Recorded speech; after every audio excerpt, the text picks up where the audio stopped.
kryptonite is more than just a glowing green rock that weakens Superman. It is the crystallized remains of Krypton's core, and in some interpretations, it is still alive in a strange way. The idea that the very heart of his home planet continues to pulse and hum after its destruction changes how we see kryptonite. It is not just a weapon against Superman. It is a fragment of a world that once thrived, now transformed into something toxic to its last son. Imagine carrying the soil of your homeland in your pocket, only to find out that touching it burns your skin. That is the kind of cruel irony kryptonite represents. It is as if the ghosts of Krypton's destruction follow Kal-El to Earth, reminding him that even distance and time cannot separate him from his origins. For Clark Kent, his disguise works not because of glasses or clumsy behavior, but because people do not expect Superman to hide. The public sees a godlike figure who can bend steel and outrun sound. So the idea that he would lower his head, walk to work, and type at a desk seems absurd. People overlook Clark because their minds will not connect the dots. It is not about fooling them with a mask. It is about exploiting the blind spot that comes from awe. If you met Superman, would you ever expect him to sit next to you in class the next day? Clark's disguise thrives on the arrogance of human assumption. Superman restrains himself far more than anyone realizes. Every handshake, every hug, even the act of opening a door, requires him to measure his strength against fragility. He lives in constant fear of losing control. A slip in concentration could break bones or worse. This restraint goes beyond manners. It defines his character. The world sees his power through battles against monsters and alien invasions. What they do not see is the 1,000 small acts of self-control that let him live alongside humans. He hears a building groan before it collapses. He steadies it without fanfare, and then he goes back to his daily routine. The scale of his power is also greater than most imagine. Under a yellow sun, Superman can absorb endless energy. Theoretically, he could consume the output of an entire star and reach a level where no force in the universe could oppose him. Stories like Injustice show how dangerous that idea becomes if his morality falters. The same man who holds back so carefully could become unstoppable if he abandoned restraint. Even his heat vision, often shown as a blunt weapon, can be focused with such precision that he could perform delicate surgery or burn through a single strand of wire without touching the one beside it. His abilities are not only destructive, they are tools that can be refined to the smallest degree. There are whispers that Krypton's destruction was not a simple natural collapse, but the result of Brainiac's interference. If true, that makes kryptonite more than fallout. It becomes evidence of a crime, shards of a planet murdered rather than a planet that died. In that sense, every piece of kryptonite is a reminder of both loss and conspiracy. It is alive not only as a mineral, but as testimony. For Superman, carrying this burden means every battle with kryptonite is not just about weakness. It is about facing the broken remains of his people, and the possibility that their end was engineered, not destined. Superman's story is not about invulnerability. It is about limits and the choices he makes around them. Even in his greatest strength lies fragility. Kryptonite proves that the past is never fully gone, and his restraint shows that power without control is no gift at all. Every time he stands among humans, he chooses who he will be, and every time kryptonite surfaces, it reminds him who he was. Clark Kent's disguise has always seemed too simple at first glance. A pair of glasses, a slouch in his shoulders, and softer mannerisms. For many, it feels unbelievable that the world's greatest hero could hide in plain sight with so little effort. But the disguise does not work because of what Clark does. It works because of what people refuse to see. The truth is that people don't expect Superman to hide. The idea never enters their minds. Think about the way people view Superman. He is faster than the speed of sound, strong enough to lift mountains, and able to see across continents. To the average person, he is a figure of awe, almost divine in power. When someone like that walks among you, you assume he has no need to lower himself to human life. You would never imagine that he buys groceries, waits in line at the bank, or struggles to pay rent. The very thought feels absurd. This is what makes Clark Kent invisible. He isn't hidden by his glasses. He is hidden by the arrogance of human expectation. Imagine you saw a famous celebrity, someone known worldwide, standing quietly in a bus line.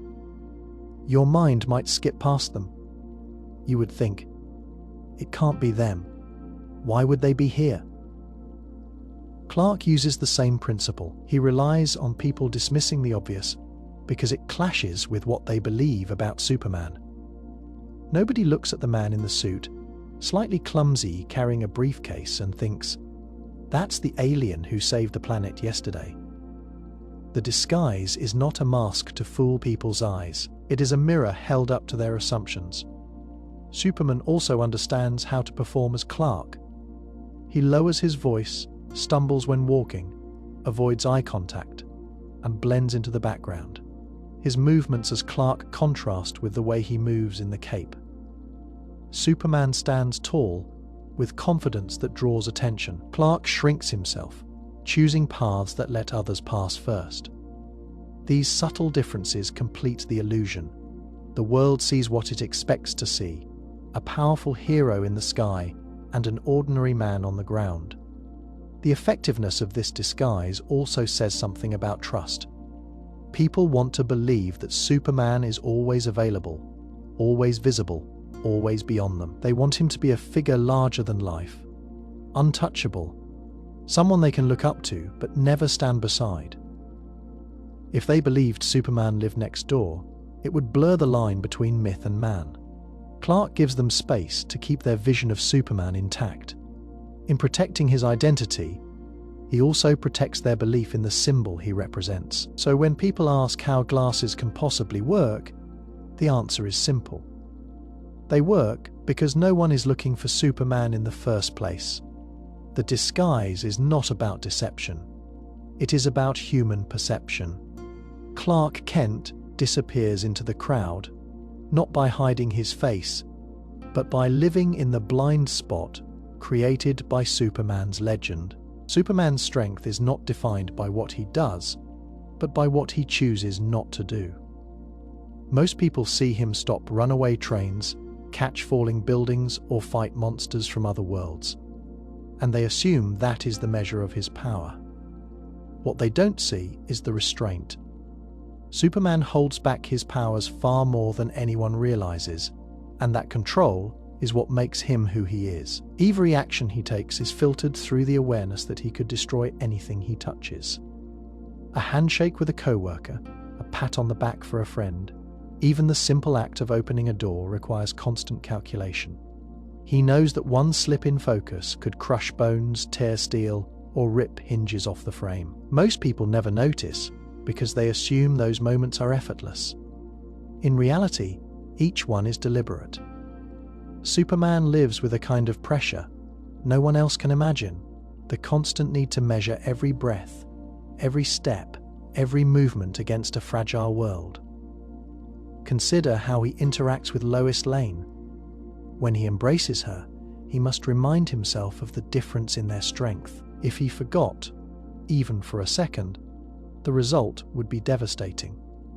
The same goes for something as simple as carrying groceries or picking up a child. What looks like casual kindness is in fact intense concentration. He is always performing calculations in his head, though he never lets it show. The true test of his power is not how much he uses, but how much his battles show another side of this restraint.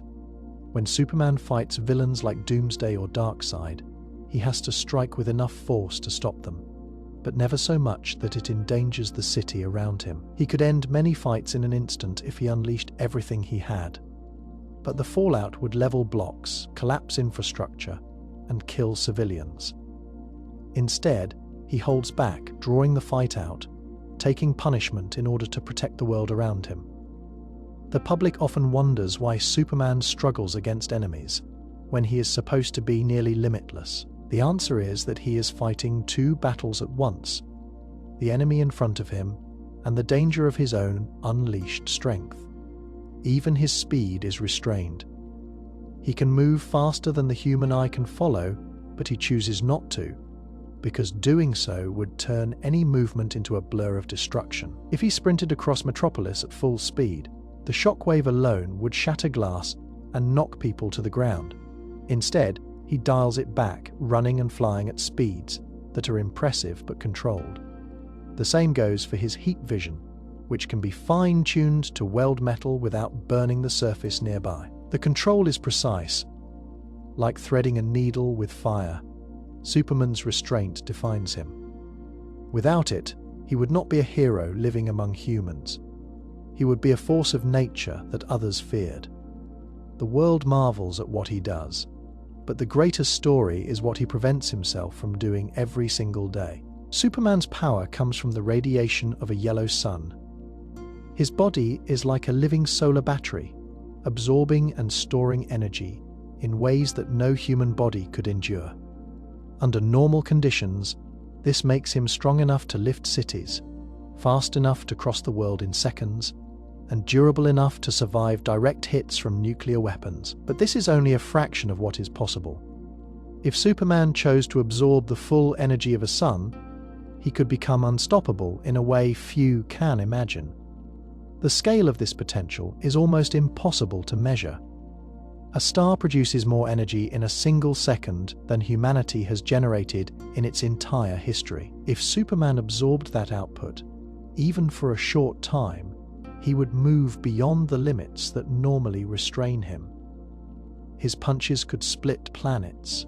His heat vision could burn through anything in existence. The very act of flying might bend space itself. In such a state, he would no longer be a man with powers. He would be a force equal to the celestial bodies that give life. Comics have shown glimpses of this possibility. In some stories, Superman enters the heart of the sun to heal himself after a devastating battle. When he emerges, he is stronger, faster, and nearly godlike. In other versions, he stays in the sun for centuries, and when he returns, his power has grown so vast that he can reshape reality with little effort. These stories serve as warnings as much as they are showcases. They remind us that his restraint is all that stands between a protector and an unstoppable being. Think of what this means in practical terms. If he fought an enemy like Darkseid after absorbing the energy of the sun, the fight would end before it began. Darkseid's omega beams, feared across the galaxy, would mean nothing against that level of invulnerability. If he faced an entire army, their weapons and strategies would collapse instantly. Even natural disasters would lose meaning. A solar-charged Superman could hold continents in place, pull a planet out of orbit, or reignite dying stars. He would become a guardian on a cosmic scale, but also a figure no one could control or contain. The danger is not just to his enemies. The danger is to the world around him. A Superman charged with the full power of the sun could not live quietly among humans. Every step, every breath, would carry the risk of overwhelming the fragile balance of life on Earth. Even if he wanted to remain Clark Kent, to sit at a desk and write an article, the energy inside him would make that impossible. That is why Superman rarely seeks this level of power. It may give him the strength to do anything, but it takes away his ability to live as someone grounded in humanity. Superman's greatest test is not whether he can gain power, it is whether he can resist it. The ability to absorb the energy of an entire sun makes him limitless, but it also forces him to decide what kind of being he wants to be each time he steps into the light. The destruction of Krypton is often told as a story of natural collapse. The planet's core became unstable, the ground split apart, and the world exploded. It is a tragic but familiar picture of a civilization brought down by forces of nature they could not control. Yet there is another version of this story that changes everything. In some accounts, Krypton's destruction may not have been natural at all. It may have been caused by Brainiac. Brainiac is not a storm or an earthquake. He is an intellect without limits, a collector of knowledge and civilizations. His pattern is always the same: arrive at a world, shrink a city, take it as a sample, and then erase the rest of the planet to cover his tracks. When you consider Krypton's end through this lens, the pieces fit together too well to ignore. If Brainiac followed his usual method, Krypton may not have simply died. It may have been murdered. This theory carries weight because Brainiac has been tied to Krypton in several stories. In some versions, he took Kandor, one of Krypton's greatest cities, and left the planet vulnerable. If he had the ability to destabilize planetary systems, it would explain why Krypton's scientists failed to stop the collapse. They were not facing natural disaster, but sabotage on a cosmic scale. Imagine trying to solve an earthquake when the ground itself is being manipulated by a hidden hand. No matter how brilliant Krypton's scientists were, they could not outthink an enemy who had already planned their end. For Superman, the difference is profound. If Krypton died from natural causes, then his story is one of survival against tragedy. But if Brainiac caused it, then Superman's life becomes evidence of a crime. Kryptonite fragments are not only radioactive remains of a broken world, but potential proof of deliberate destruction. Every time Superman faces Brainiac, he may be facing the true killer of his people. Think of the psychological weight this would carry. Clark already bears the guilt of being the lone survivor, sent to Earth while billions perished. To discover that Krypton did not simply fall but was targeted, that his parents and his entire race were victims of an execution, would add a new layer of grief. It would also turn every fight with Brainiac into something personal. He is no longer just a villain to stop. He is the embodiment of Krypton's stolen future. The suspicion that Brainiac caused Krypton's destruction reshapes Superman's place in the universe. He is not only the son of a doomed planet, but the last witness to a calculated act of genocide. That truth, if proven, makes every battle between them more than hero versus villain. It becomes survivor versus executioner, with the fate of Krypton's memory hanging in the balance. Superman's power comes from Earth's yellow sun. His body absorbs solar energy and converts it into strength, speed, and durability. What many people overlook is how deep that connection goes. Under constant exposure to a yellow sun, Superman may not just live longer than humans, he may actually be immortal. The idea is simple. Human aging comes from the gradual breakdown of cells and the limits of biology. But Superman's Kryptonian physiology is designed differently. Instead of breaking down, his cells drink in solar radiation and use it to repair themselves. As long as he remains under a yellow sun, his body never reaches the point of collapse. Time moves forward, but his cells do not decay in the same way ours do. To us, decades pass. To him, the difference barely shows. Comics have shown versions of this truth. In some stories, centuries go by and Clark still walks the Earth, looking almost the same as he did when he first put on the cape. His friends and loved ones age and die. In Kingdom Come, he appears older with grey hair, but his body is still powerful, still untouched by weakness. Other versions take the idea further. In DC 1,000,000, Superman spends thousands of years inside the sun, emerging not only alive but stronger than ever. These portrayals suggest that his lifespan may not have a limit at all. Think if Superman is immortal under a yellow sun, he could witness the rise and fall of civilizations. He might walk through eras where languages change, borders vanish, and technology reshapes the planet again and again. Where humanity sees centuries as a long stretch of time, he would live through them as chapters, in a much larger story. Imagine Clark walking through a future city 1,000 years from now, still looking like the reporter who once wrote for the Daily Planet. To the people of that time, he would seem less like a man and more like a god who never leaves. This immortality also comes with cost. While Superman would live on, those around him would not. Lois Lane, Jimmy Olsen, Bruce Wayne, all of them would age while Clark stayed the same. He would watch every person he cared about fade away, and then he would keep going. Immortality under the sun is not simply endless life. It is endless survival. It forces him to carry memories and grief long after others are gone. There is also the question of what happens if Earth itself changes. If the sun evolves into a red giant, his powers could fade and immortality would vanish with them. But as long as a yellow sun shines on him, Superman's body remains locked in stasis. He does not weaken. He does not age. He remains a constant presence in a world that cannot keep up with him. To human eyes, this makes him appear eternal, an unbroken figure who endures as long as the sun burns. Lois Lane meeting Clark Kent has always seemed like a coincidence. A reporter working late nights at the Daily Planet happens to cross paths with a quiet man from Kansas who hides the greatest secret in the world. But when you look closer, it feels less like chance and more like fate. Their meeting is too central to Superman's story to be dismissed as random. Lois was destined to meet Clark, and that destiny shapes both of their lives. Clark could have ended up anywhere on Earth.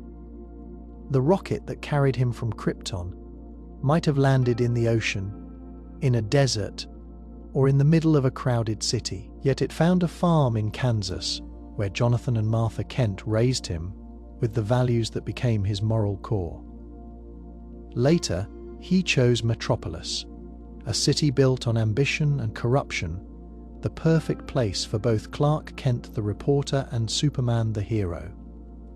Out of all the people in Metropolis, he meets Lois Lane. She is not only a colleague, but the person sharp enough, determined enough, and fearless enough to stand beside him.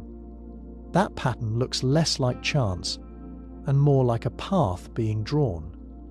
Lois herself represents qualities that match Clark in ways no one else could. She is bold, relentless, and unwilling to back down in the face of danger. Where Clark has power, Lois has fearlessness. Where Superman saves lives with his strength, Lois saves truth with her words. Together, they create balance. Imagine if Superman had paired with someone less driven. His connection to humanity would be thinner, less grounded. Instead, fate placed him beside a woman who pushes him, questions him, and reminds him every day why his role as a protector matters. Examples from their history show this pull of destiny. Lois has been at the center of Clark's story across countless versions of the Superman mythos. Whether in comics, film, or television, she always finds her way to him. Even in alternate universes, where events shift and characters change, Lois and Clark almost always connect. In Elseworld stories, where Superman grows up under different circumstances, the thread between them still reappears. This repetition suggests something greater than chance is at work. Their relationship also carries symbolic weight. Superman represents hope, but Lois represents belief. She believes in the man beneath the cape, and she believes in the world he is trying to protect. Without that belief, Superman risks becoming detached, too distant from the people he saves. Fate ensured that the most powerful being on Earth would be paired with someone who never lets him forget his humanity. Clark often credits his parents for shaping him, but Lois is the anchor that keeps him steady once he enters the wider world. Their meeting is not the result of luck, but of necessity. Fate brought her into his life so that Superman could remain not just powerful, but human. Every version of their story proves the same point. Lois Lane was never an accident. She was always meant to find Clark Kent. Superman's hearing is often described as superhuman, But that word does not capture the scope of what he can perceive. He does not just hear footsteps from miles away, or the ticking of a watch in another room. His senses allow him to pick up the faintest whispers carried across oceans, through walls, and over entire continents in some stories. It goes further. Superman can hear the prayers of people across the planet. They may not speak to him directly, but their voices still reach him. This is not a power he flaunts. It is a burden as much as it is an ability. Imagine the quiet moments he spends above the earth, floating in the atmosphere, when his hearing stretches out like a net. Thousands of voices rise from every corner of the globe. A child in despair whispers for safety. A mother asks for strength. A soldier prays for peace in the middle of chaos. These words, meant for no human ear, still reach him. They are not requests he can always answer, but they remind him of the weight of his role. Consider what it means to carry this kind of awareness. Most people can tune out the world around them when it becomes overwhelming. They close a door, turn down the volume, or walk away. Superman does not have that luxury. His hearing never stops. If he allowed every sound in at once, it would crush him. He has trained himself to filter, to focus, to pick out the cries that matter most. When Lois calls his name from across Metropolis, he can find her voice instantly among millions. When disaster strikes, he locks onto the screams buried under rubble. And when people whisper their hopes to the sky, he hears those too, even if he cannot answer everyone. This creates moments of impossible choice. If Superman hears 10 prayers at once, he cannot be everywhere. He may save one life while another slips away. The world sees his victories, but he lives with the knowledge of every moment he was too far, too late, or forced to choose. Hearing prayers makes him more than a hero. It makes him a witness to the quiet suffering of the world. That awareness is both a gift and a wound. Examples from the comics show how powerful this sense can be. In one story, Superman pauses in the middle of his patrol because he hears a whispered cry for help from across the ocean. He arrives in time to stop a tragedy that no one else even knew was happening. In another version, he admits to Lois that he hears more than he can ever respond to, but that the sound of people's faith keeps him going. These moments reveal the core of his character. He does not see prayer as a burden of expectation, but as proof that people still believe someone is listening. To hear prayers across the planet is not about divine power. It is about connection. Superman listens because he cannot help but care. And even when he cannot respond to every voice, he carries those voices with him.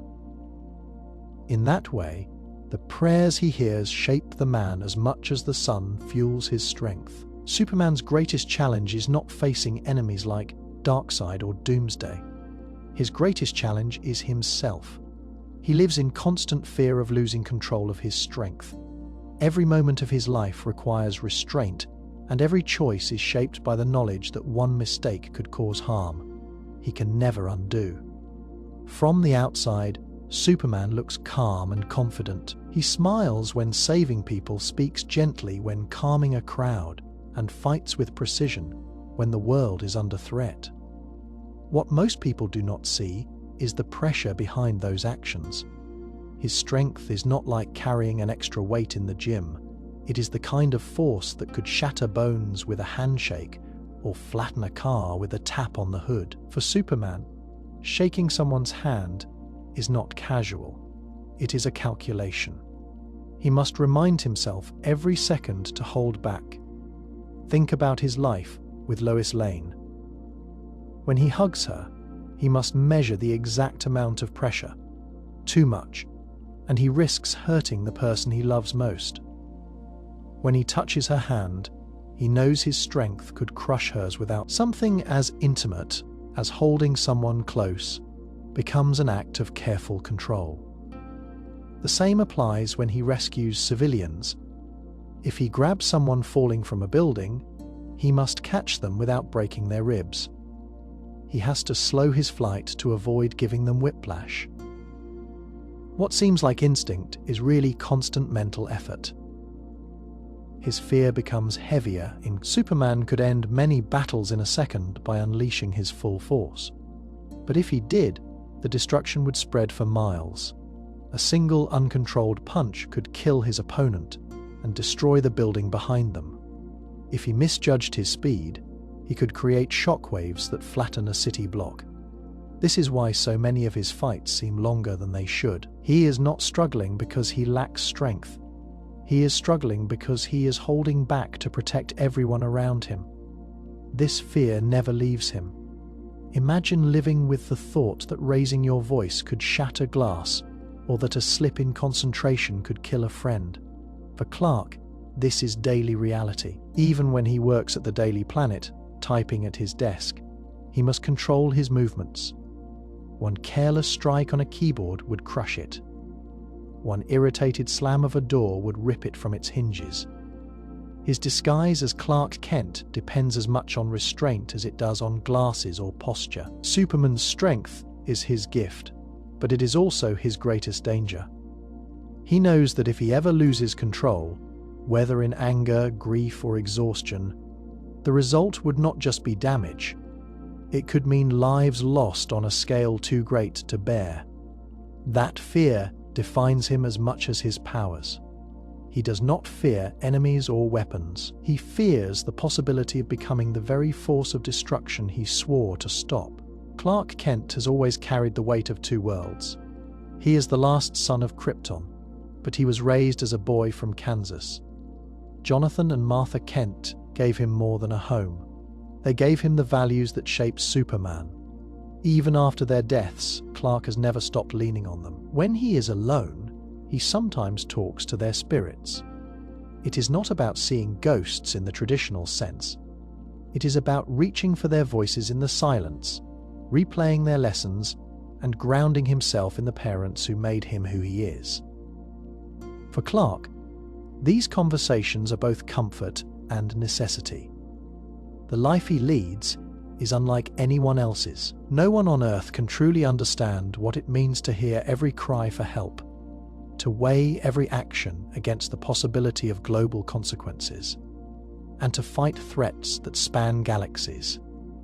In those moments when the burden feels too heavy, he returns to the voices of Jonathan and Martha. He may sit alone in his apartment or stand in the quiet halls of the Fortress of Solitude and speak aloud as if they were there.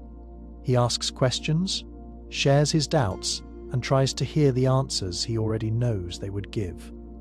Jonathan's voice, in particular, lives in Clark's memory as a steady guide. Jonathan always reminded him that power means little without responsibility, that a man's worth is measured not by what he can do, but by what he chooses to do.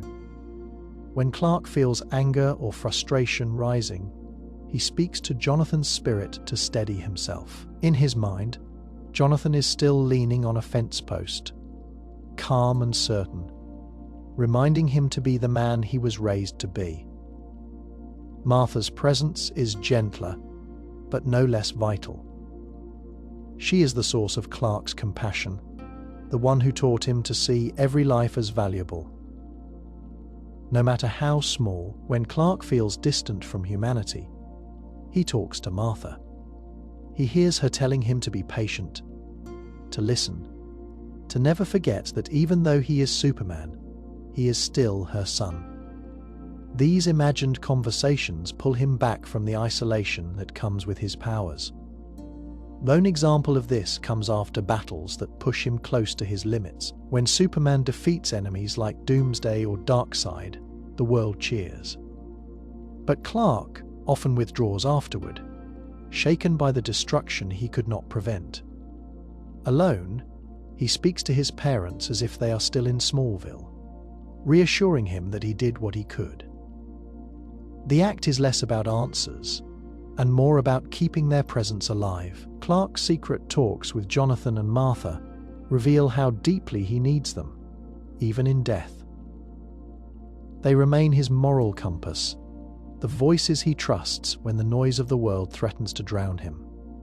In the silence, when no one else is watching, Superman is still their son, reaching for the parents who made him the man behind the cape. Doomsday is not like other villains Superman faces. He is not motivated by power, greed, or revenge. He is destruction given form, a creature designed to adapt and evolve beyond death itself. No matter how many times Superman defeats him, Doomsday will always return. That is what makes him different and terrifying. Doomsday was created through a cruel process on Krypton long before Kal's birth. Scientists subjected him to endless cycles of death and rebirth, each time making him immune to whatever killed him before. If fire destroyed him, he came back resistant to fire. If he suffocated, he returned able to survive without air. This brutal evolution forged him into a living engine of survival, a creature that cannot truly be killed. Every defeat only makes him stronger. When Superman first fought Doomsday, the world saw the cost. The battle ended with both of them lying in the streets of Metropolis, motionless, Superman's body lifeless in Lois Lane's arms. The world believed Doomsday was finished, but he came back. Each time he reappears, he carries with him the knowledge of his last fight. He is not a static monster. He learns, adapts, and ensures the same tactic will never stop him twice. This means Superman faces an opponent who cannot be solved in the usual way. When he fights Lex Luthor, he can counter intellect with strength or expose corruption with truth. When he battles Darkseid, he can rely on strategy, allies, and willpower. But with Doomsday, victory is always temporary. Even if Superman unleashes his full strength, even if he pushes himself to the edge of death again, Doomsday will evolve past it. The cycle guarantees that he will rise again, ready to test Superman in new ways. Imagine the weight of that knowledge. Every time Superman defeats Doomsday, he knows it is only a pause, never an end. He knows that somewhere, someday, the creature will claw its way back, stronger than before. That awareness hangs over every victory, turning triumph into a delay rather than closure. It also forces Superman to think beyond himself. The Justice League may stand with him, but even their combined strength can only stall Doomsday. In the long run, only Superman has proven capable of withstanding him. The presence of Doomsday is more than a physical threat. It is a reminder of inevitability. Superman can stop an alien invasion, save a collapsing bridge, or expose corruption. But Doomsday represents the fight that never ends. He is the storm that always returns, the shadow that cannot be erased. That certainty shapes Superman's resolve. Each time Doomsday rises, Superman knows he must meet him again, even if it costs him everything. Because Doomsday is not just another enemy, he is inevitability made flesh. Superman's cape is more than a piece of fabric that trails behind him when he flies. It has become one of the most recognizable symbols in the world, a banner of hope that people see before they even see his face. What many do not realize is that the cape itself is nearly indestructible. It was woven from Kryptonian technology, making it as durable as the man who wears it. On Earth, no tailor could create something that survives the punishment Superman faces daily. Ordinary fabric would burn away the first time he entered the atmosphere at supersonic speed, or tear apart the moment he collided with a missile. Even steel armor would shred under the impact of the blows he takes. Yet his cape endures. Fire cannot consume it, bullets cannot pierce it, and explosions cannot reduce it to ashes. The reason lies in its Kryptonian origin. The cape is crafted from advanced fibers developed on Krypton, materials designed for conditions that Earth technology cannot yet replicate. In many stories, the cape is said to be part of the blanket that wrapped Kal, as a baby, when his parents sent him to Earth. That blanket was woven from Kryptonian fabric, resistant to extremes of heat, pressure, and force. Over time, Martha Kent cut and stitched it into the cape that completes his costume. What began as a relic of his infancy became both armor and symbol. The cape is not just durable, it carries the memory of Krypton with him. There are examples that prove its strength.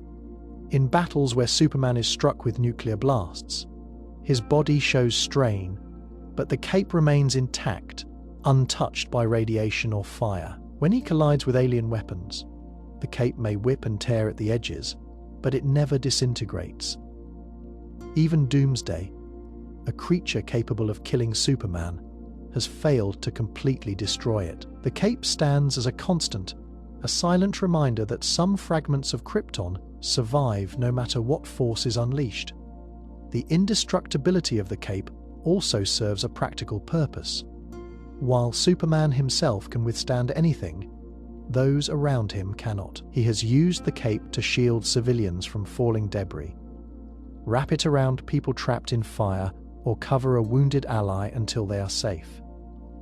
The fabric does not burn or rip, allowing it to act as a protective barrier. To those he saves, the cape is often the first sensation of safety they feel before he carries them to safety. The symbolism deepens when you realize the cape is not a costume piece made for appearances. It is advanced technology passed down from Krypton, surviving even after the planet's destruction. When Superman soars through the sky, the cape trailing behind him is more than decoration. It is proof that Kryptonian science and legacy still live on through him. It is both shield and standard, carrying with it the strength of a lost world, woven into every thread. Superman lives in a world that never stops calling his name. Every second, he can hear cries for help, alarms in the distance, or disasters breaking out across the planet. He cannot walk through Metropolis without someone needing him, and he cannot rest without the possibility of being pulled back into action. For most people, solitude can be found in a quiet room or on a walk through the countryside. For Superman, solitude requires distance. No one else can reach. That is why he sometimes travels to space just to be alone and meditate. The silence of space offers him something Earth cannot. There is no constant noise, no endless chatter of human life carried on the wind, no machines or engines crowding his senses. Out there, he can watch the curve of Earth below him, see the continents and oceans stretch out in stillness, and let himself breathe without fear of missing the next call. Space is not an escape from responsibility, but a place where he can reset.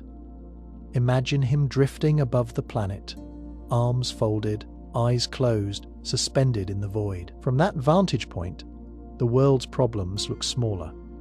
Borders vanish. Cities blend into landscapes. The constant noise of human conflict feels distant. It gives him perspective. When Superman meditates in orbit or deep into the reaches of space, he reminds himself why he does what he does. He sees Earth as a whole, fragile sphere carrying billions of lives, and he grounds himself in the duty of protecting it. Sometimes he goes farther beyond Earth's orbit, into the solar system. There are stories of him sitting quietly on the surface of the moon, looking back at Earth, lost in thought. In other versions, he drifts near the sun itself, letting its energy fill him while he reflects. These trips are not about power, though the sun does strengthen him. They are about quiet. He removes himself from the chaos of humanity so he can return with clarity.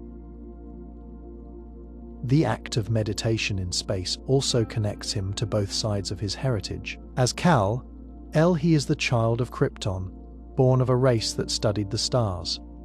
As Clark Kent, he is the son of farmers, raised to value patience and reflection. When he floats alone in the cosmos, he embodies both. He uses his Kryptonian physiology to survive where no human can, but his human upbringing drives the need for peace and stillness. These moments of solitude are not indulgence. they are survival. Without them, the weight of endless responsibility could break even Superman. By meditating in space, he finds balance between the demands of his powers and the man who still longs for quiet. It is in that silence, far from the noise of Earth, that Superman gathers the strength to keep going. The Fortress of Solitude is not just Superman's home away from the world. It is a sanctuary of knowledge, a place built from Kryptonian technology that holds more than trophies and mementos of his battles. Hidden within its walls are secrets about other universes, information so vast and strange that even Superman does not reveal all of it. The fortress is more than a reminder of Krypton. It is a library that connects him to realities beyond his own. Kryptonian science was centuries ahead of Earth's.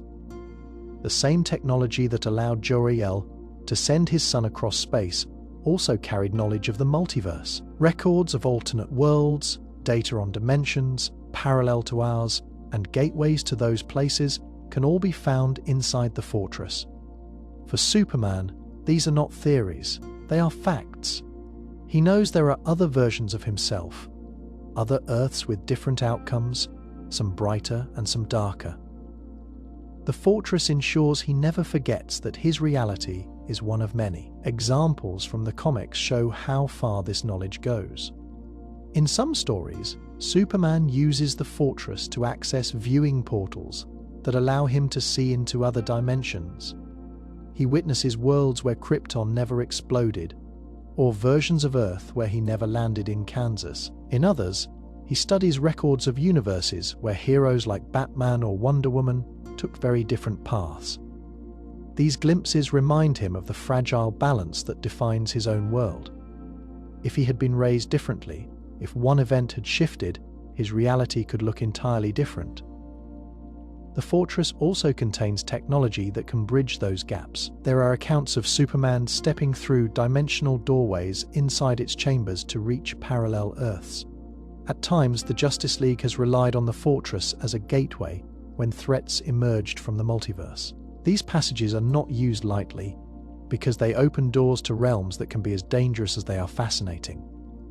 Still, they show how the fortress serves not only as a monument to Krypton, but as a hub for something much larger. This knowledge weighs on Superman in ways the world does not see. Most people think of him as Earth's protector, but he knows that Earth is only one piece of a far greater puzzle.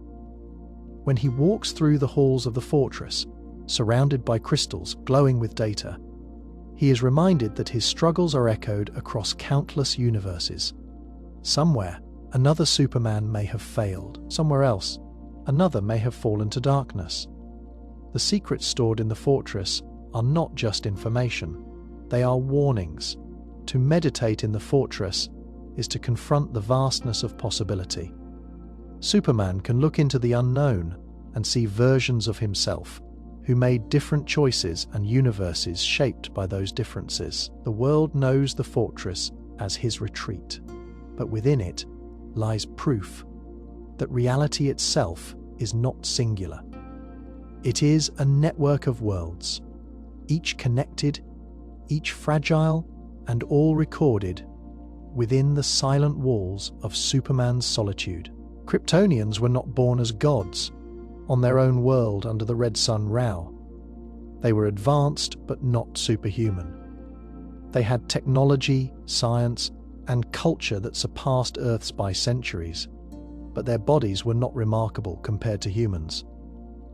Everything changed when their biology met the radiation of a yellow sun. What for Earthlings is simple sunlight became fuel for Kryptonian cells.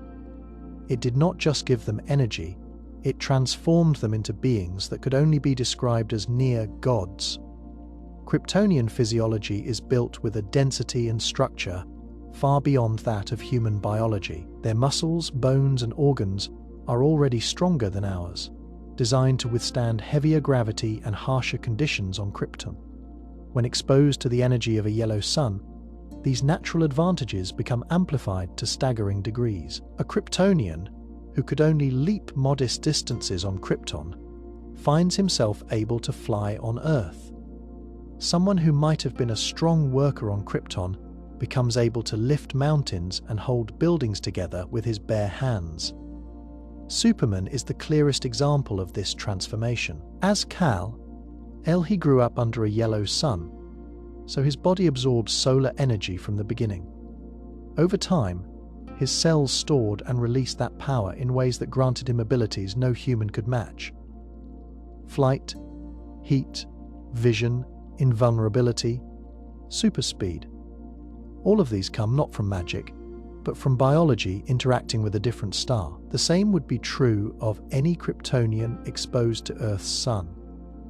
This is why figures like General Zod, when freed from the Phantom Zone and exposed to the yellow sun, instantly become threats equal to Superman himself.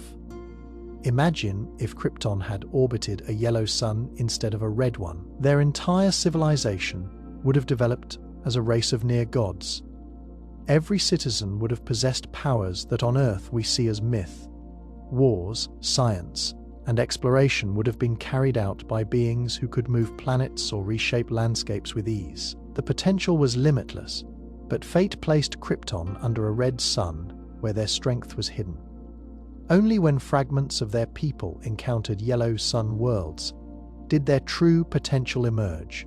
The near divinity of Kryptonians under a yellow sun also explains the fear and awe they inspire across the galaxy. To other civilizations, they are not just strong, they are living weapons, capable of toppling empires with little effort. The reputation of Krypton survivors rests on this transformation. It also explains why Superman chooses restraint. He knows that his power is not divine in origin, but biological. It is not a gift meant to elevate him above others, but a result of circumstance. Still, to those who witness it, the difference is so vast that the only comparison is to gods walking among mortals. Every Kryptonian who steps under a yellow sun carries that same potential. Superman is not unique because of the powers themselves. He is unique because of how he uses them. The evolution of his people gave him the ability to be unstoppable. His upbringing gave him the will to use that power for more than dominance. Superman and Batman are often described as opposites. One wears bright colors and inspires hope in the daylight. The other moves through shadows and strikes fear into criminals at night. Yet their bond runs deeper than costume or method. They are connected by destiny, the light and the dark, two forces that balance each other in ways neither could manage alone. Superman represents the idea of hope made flesh. He grew up with loving parents, learning kindness, honesty, and responsibility. His power comes from the sun itself, a symbol of life and energy. People look at him and see possibility, the belief that a being with such power chooses to protect instead of dominate. He embodies light in more than one sense.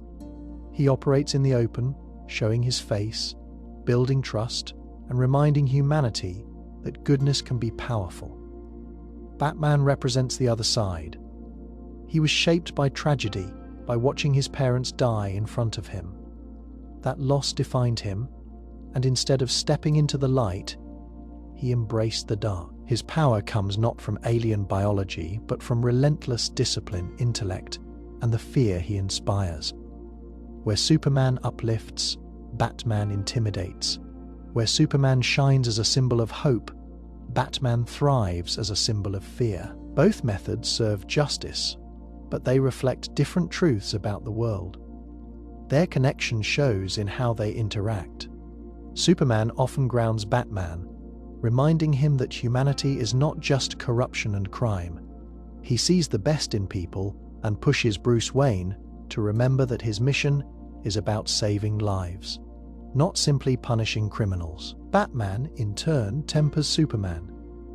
He reminds him that power unchecked can lead to disaster, and that not everyone can be saved by faith in their better nature. Bruce questions Clark's optimism, forcing him to think carefully about how he uses his strength. In this way, they complete each other. There are countless examples of this balance. When Superman considers giving more trust than is safe, Batman plays the skeptic. When Batman becomes consumed by anger or obsession, Superman pulls him back from the edge. In many stories, they clash in philosophy, yet always find common ground. Their destinies overlap because the world needs both hope and vigilance.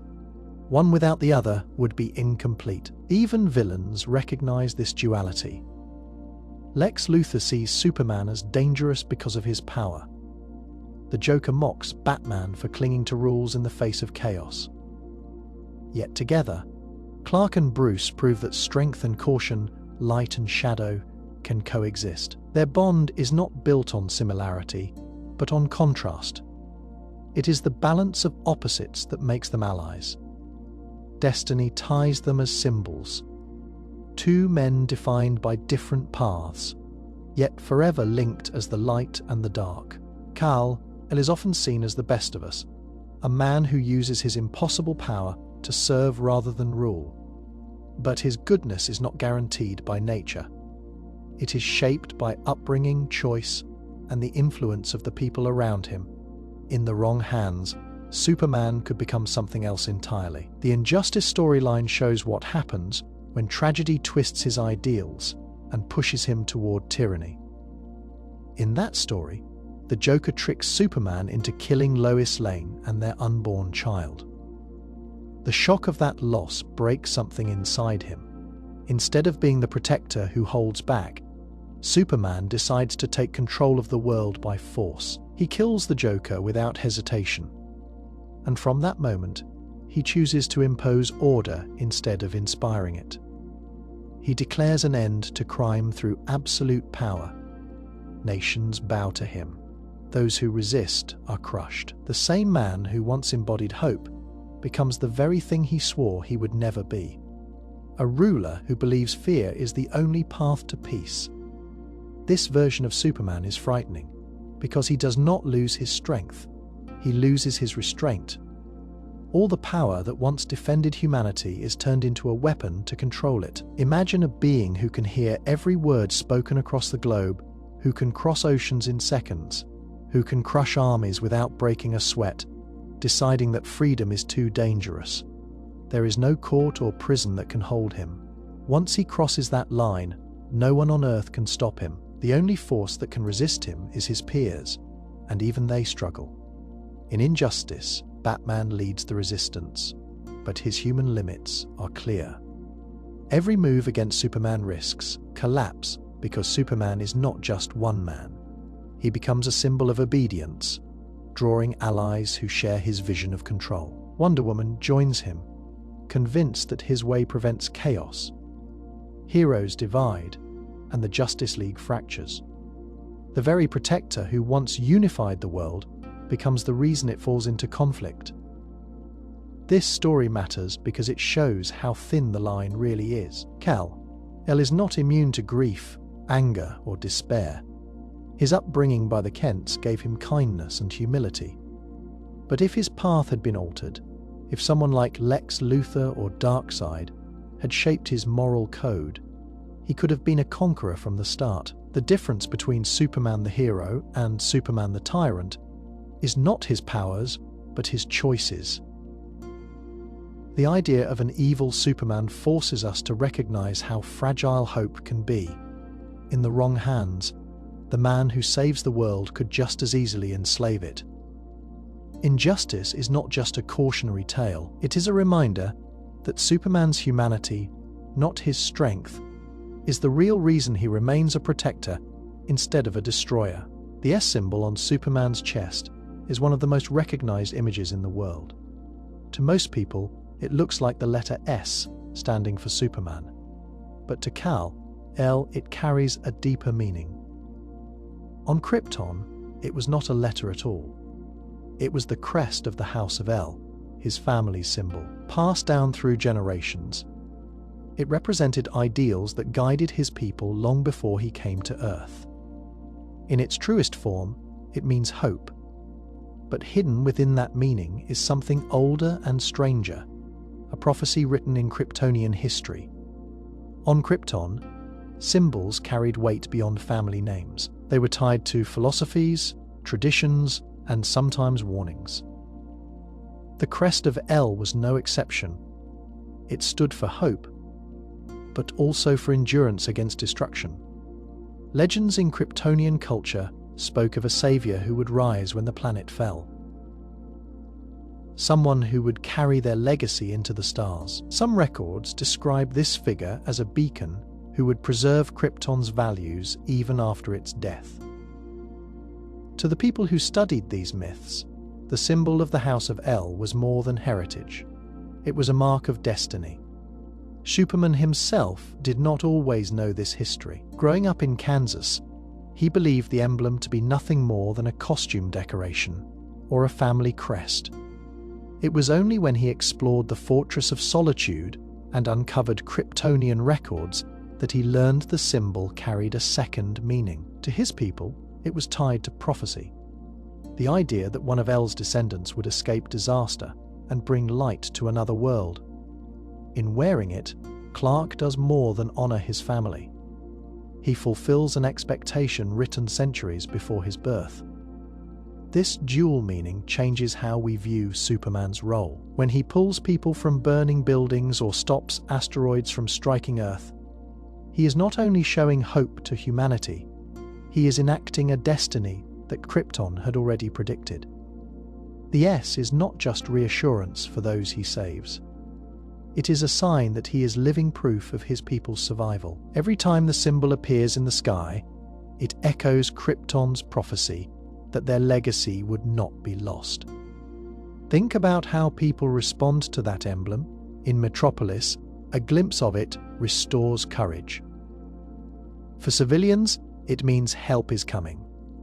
For criminals, it means fear. What they do not realize is that the hope they see is rooted in an ancient prophecy written light, years away. Even Superman himself sometimes wrestles with this truth. He must decide if he wears the symbol because it is who he chooses to be, or because he is bound by fate to fulfill what Krypton expected. The S is more than a mark of power. It is hope, yes, but it is also a promise, written long before Earth ever knew the name Superman. It ties Kal-El not only to his family, but to a prophecy that declared he would rise when his world fell. And now, each time it shines across his chest, the prophecy continues to live. The story of Krypton has always been told as a tragedy. The planet's core destabilized, the world tore itself apart, and only one infant survived, carried across the stars to Earth. That version is simple and final.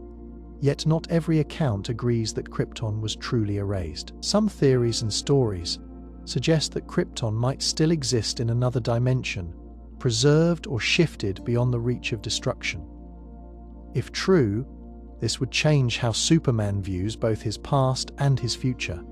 Kryptonian science was far ahead of Earth's. They studied dimensional physics, wormholes, and energy fields, long before humans could launch a satellite. With that knowledge, it is not impossible that they created contingencies to preserve parts of their world. Some records hint at experiments to phase entire structures into parallel dimensions. Others suggest that Krypton's destruction might have triggered a ripple effect, shunting parts of the planet into a pocket reality rather than letting them vanish. In this way, Krypton might not have been destroyed completely. It might have shifted somewhere else. There are stories in the comics that explore this idea. In certain versions, Superman discovers remnants of Krypton floating in alternate dimensions, sometimes whole cities or landscapes, untouched by the cataclysm. In other stories, entire versions of Krypton survive in parallel universes, continuing their civilization as though the explosion never occurred. These encounters are always disorienting for Kal-El. To see his people alive, thriving in another dimension, forces him to question whether his survival was unique or simply one of many outcomes. Imagine the weight of such discovery, For Superman, Krypton has always been a memory, pieced together from crystals, recordings, and fragments of history. If he were to find an intact Krypton in another dimension, it would no longer be memory.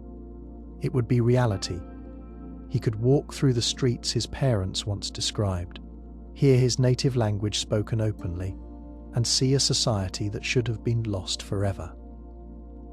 But such discovery would not come without conflict. Would he stay and rejoin his people, or would he remain Earth's protector? The existence of Krypton elsewhere raises questions of loyalty and belonging. The idea also carries danger. If Krypton survives in another dimension, so do its flaws. The same pride, ambition, and disregard for natural limits that doomed the planet in one reality could resurface in another.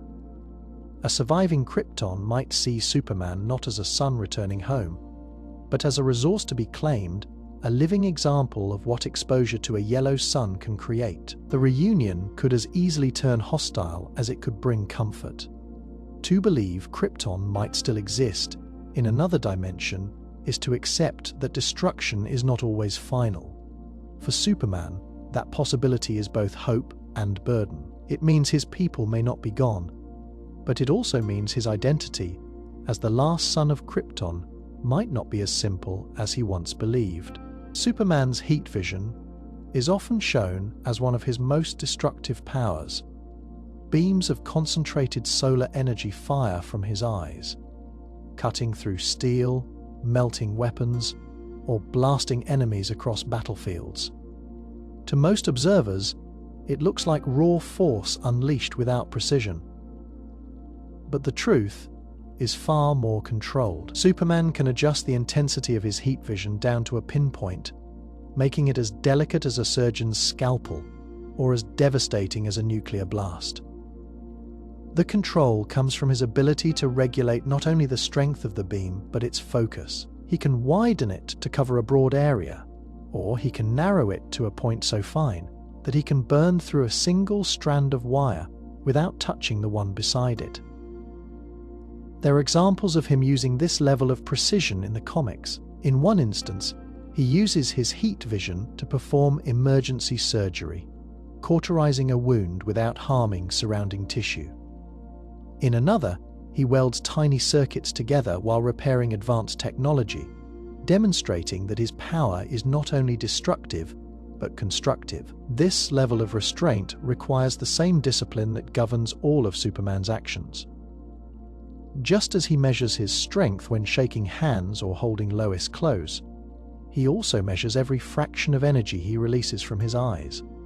A slip could mean the difference between repairing a delicate machine and destroying it completely. The fact that he can use heat vision in these ways shows how carefully he trains himself to master abilities that could otherwise cause catastrophic damage.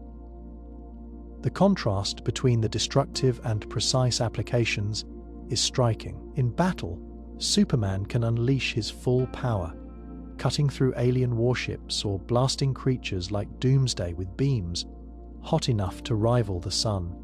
Yet in quieter moments, he can light a candle without burning the table or carve shapes into steel with the patience of an artist. This duality reflects who he is.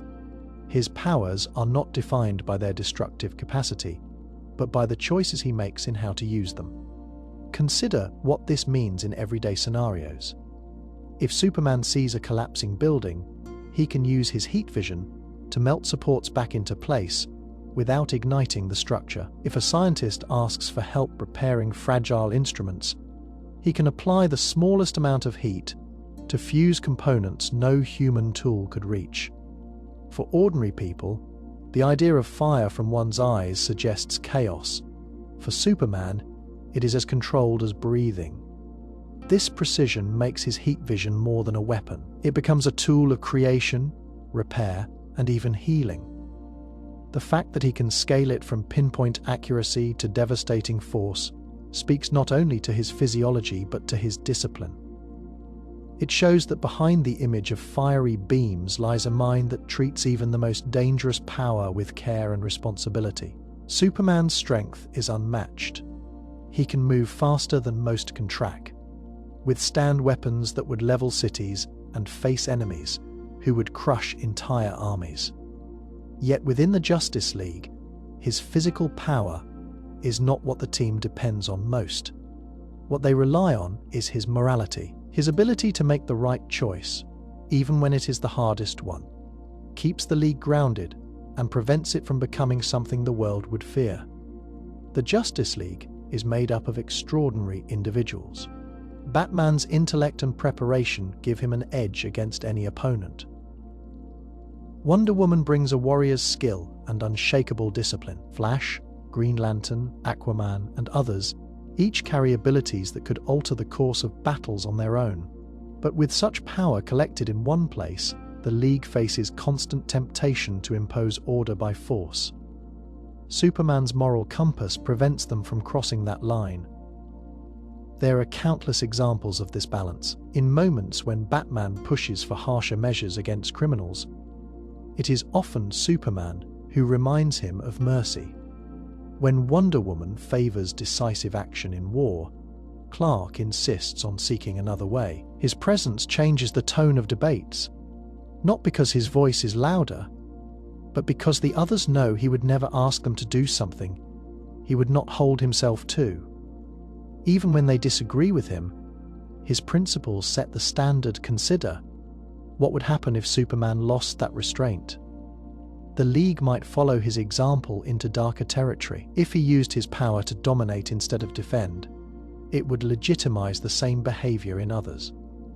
In the Injustice storyline, we see exactly this outcome. When Superman abandons his morality after tragedy, the League fractures. Some follow him into authoritarian rule. Others resist him. And the result is chaos. That story highlights why his moral judgment is more important than his fists. In practice, the League depends on him in ways they never say aloud. When Flash races into danger, he knows Superman will back him up if things spiral out of control. When Green Lantern wields his ring, he knows Clark will step in if his judgment falters. Even Batman, who often challenges Superman, trusts him to act as the final safeguard against the League itself. If they ever go too far, Superman is the one they expect to pull them back. The world looks at Superman and sees power first, but inside the League, his teammates see something else. They see the man who chooses not to abuse that power. They rely on his morality as the foundation that keeps the team from tipping into tyranny. His strength may win battles, but his choices shape what kind of League they are allowed to be. Lex Luthor's hatred for Superman is one of the most famous rivalries in comics. He calls Kal an alien invader, a threat to human freedom, and a false god who stands in the way of human progress. Yet underneath the speeches, the schemes, and the endless battles lies something Lex rarely admits. Even to himself, his obsession exists because he admires Superman. That admiration twists into envy and fear, but it never disappears. Lex is a man who built his life around intellect and ambition. He believes that humanity should rise on its own without outside interference. In his mind, Superman robs people of that chance. Every time Superman saves a city or stops an invasion, Lex sees proof that humanity depends on someone else. This infuriates him because Lex prides himself on being self-made. But if you look closely, the intensity of his rage reveals something deeper. He hates Superman because he recognizes greatness in him. Superman embodies the strength, self-control, and moral clarity Lex wishes he could claim. There are examples of this in their confrontations. When Lex creates new weapons or constructs entire suits of armor just to fight Superman, it is not only an attempt to kill him, it is an attempt to measure himself against Kal. Every loss reinforces the same truth. No matter how brilliant or resourceful Lex is, he cannot surpass Superman. That frustration fuels his obsession, but obsession without respect cannot survive. Lex obsesses because on some level, he admires what Superman represents. In some versions of the story, Lex even admits this in moments of weakness. He envies not only Superman's power, but the way people trust him. Crowds cheer when Superman lands. They follow his example without question. Lex has spent his life earning influence through wealth, technology, and politics. Yet he cannot inspire people the way Superman does by simply existing. To Lex, this feels unfair. But it also stirs a kind of awe. He recognizes in Superman the qualities of leadership and virtue that he himself cannot replicate. This duality defines their relationship. Lex positions himself as the savior of humanity. But in truth, he constantly compares himself to the very alien he despises. Superman does not see Lex as a rival in the same way. He pities him, and sometimes he even tries to appeal to Lex's better nature. That only fuels the fire, because Lex knows deep down that Superman's pity comes from a place of superiority he cannot deny. Lex Luthor's obsession is not only about destruction, it is about proving himself against the one being he secretly holds in the highest regard. His admiration, buried under layers of anger and pride, is what makes the conflict eternal. He despises Superman because he sees in Kal everything he wanted to be but never could become. Superman's power is often described in terms of strength and speed. He can lift what no machine could move, race faster than sound, and endure impacts that would annihilate entire cities. But those descriptions only scratch the surface of what he is capable of. If Superman ever abandoned restraint and unleashed his full power, he could do more than move mountains or stop disasters. He could rewrite reality itself. The idea sounds exaggerated until you look at the scale of his abilities. His body is fueled by a yellow sun, and there is no clear limit to how much solar energy he can absorb. In certain stories, when Superman spends extended time inside the sun, his powers increase to levels that bend the laws of physics. He can pull planets back into orbit, hear voices across galaxies, and move through time itself. At that point, his abilities stop being about force and become something closer to manipulation of reality. Comics have shown glimpses of this. In the All-Star Superman series, after absorbing immense solar energy, Clark performs feats that border on the miraculous. He repairs the sun, cures diseases, and bends the natural order to preserve life. In Superman Prime 1,000,000, a version of Kal-El who lived inside the sun for thousands of years, returns so powerful that his presence reshapes existence. He is not just a hero anymore. He becomes something closer to a living constant of the universe. These versions are not fantasy, they are explorations of what happens when Superman stops holding back. Imagine how this would look in practical terms. If he wanted, Superman could accelerate his molecules to phase through objects, altering physical boundaries at will. He could adjust his heat vision to manipulate atomic bonds, turning one element into another. He could travel faster than light and cross into different eras, changing the past or shaping the future. Each of these actions would ripple through reality, altering events, structures, and even history. The same man who chooses to save a single life in Metropolis could, at full power, reshape entire civilizations.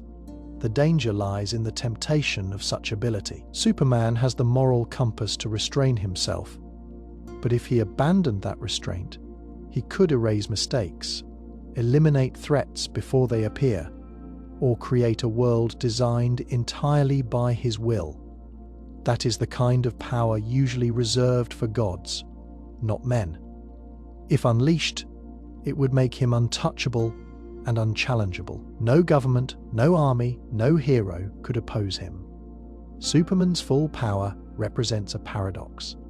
He could bend reality itself, yet he chooses not to. The decision to live as Clark Kent, to type articles at a desk, to save people one at a time, is not weakness. It is discipline. The knowledge that he could rewrite reality at will makes his choice to live within it all the more remarkable. The Phantom Zone is usually seen as a prison. Krypton created it as a way to hold criminals and beings too dangerous to contain by physical means. Instead of execution or confinement in cells, they were cast into a separate dimension, trapped in a state of disembodied existence. To most, it looks like endless emptiness. But the Phantom Zone is more than a cage. It holds echoes of Krypton's past, fragments of voices, memories, and remnants of a world that no longer exists. When Krypton fell, much of its history was destroyed with it. Libraries, technology, even entire bloodlines vanished in the planet's collapse. Yet the Phantom Zone kept pieces of it alive in an eerie, distorted way. Those sent there carried with them their knowledge, their culture, and their grudges. Some prisoners remain conscious, their minds tethered to the world they lost. Their whispers, drifting in the silence of the zone, are like ghostly fragments of Krypton itself. For Superman, stepping into the Phantom Zone is not only an act of confrontation, it is also a haunting reminder of the world he never knew. There are moments in the comics where Clark enters the zone and hears voices that feel less like conversations and more like echoes of history. He catches fragments of arguments between Kryptonian scientists, pleas from criminals, defending themselves, or even lessons half, remembered by prisoners trapped for centuries. These voices are not alive in the traditional sense, but they linger like recordings, burned into the dimension itself. The zone is not only a prison, it is a tomb that whispers its past to those willing to listen. Superman's encounters with these echoes show the weight of his heritage.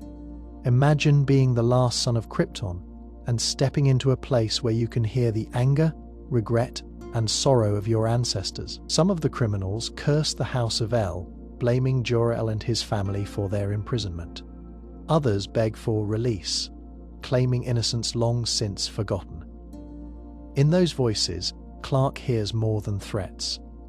He hears the complexity of Krypton's society, its justice system, its flaws, and its failures. At times, the zone also reveals hidden truths. Ancient criminals who once conspired against Krypton sometimes speak of events no history book recorded.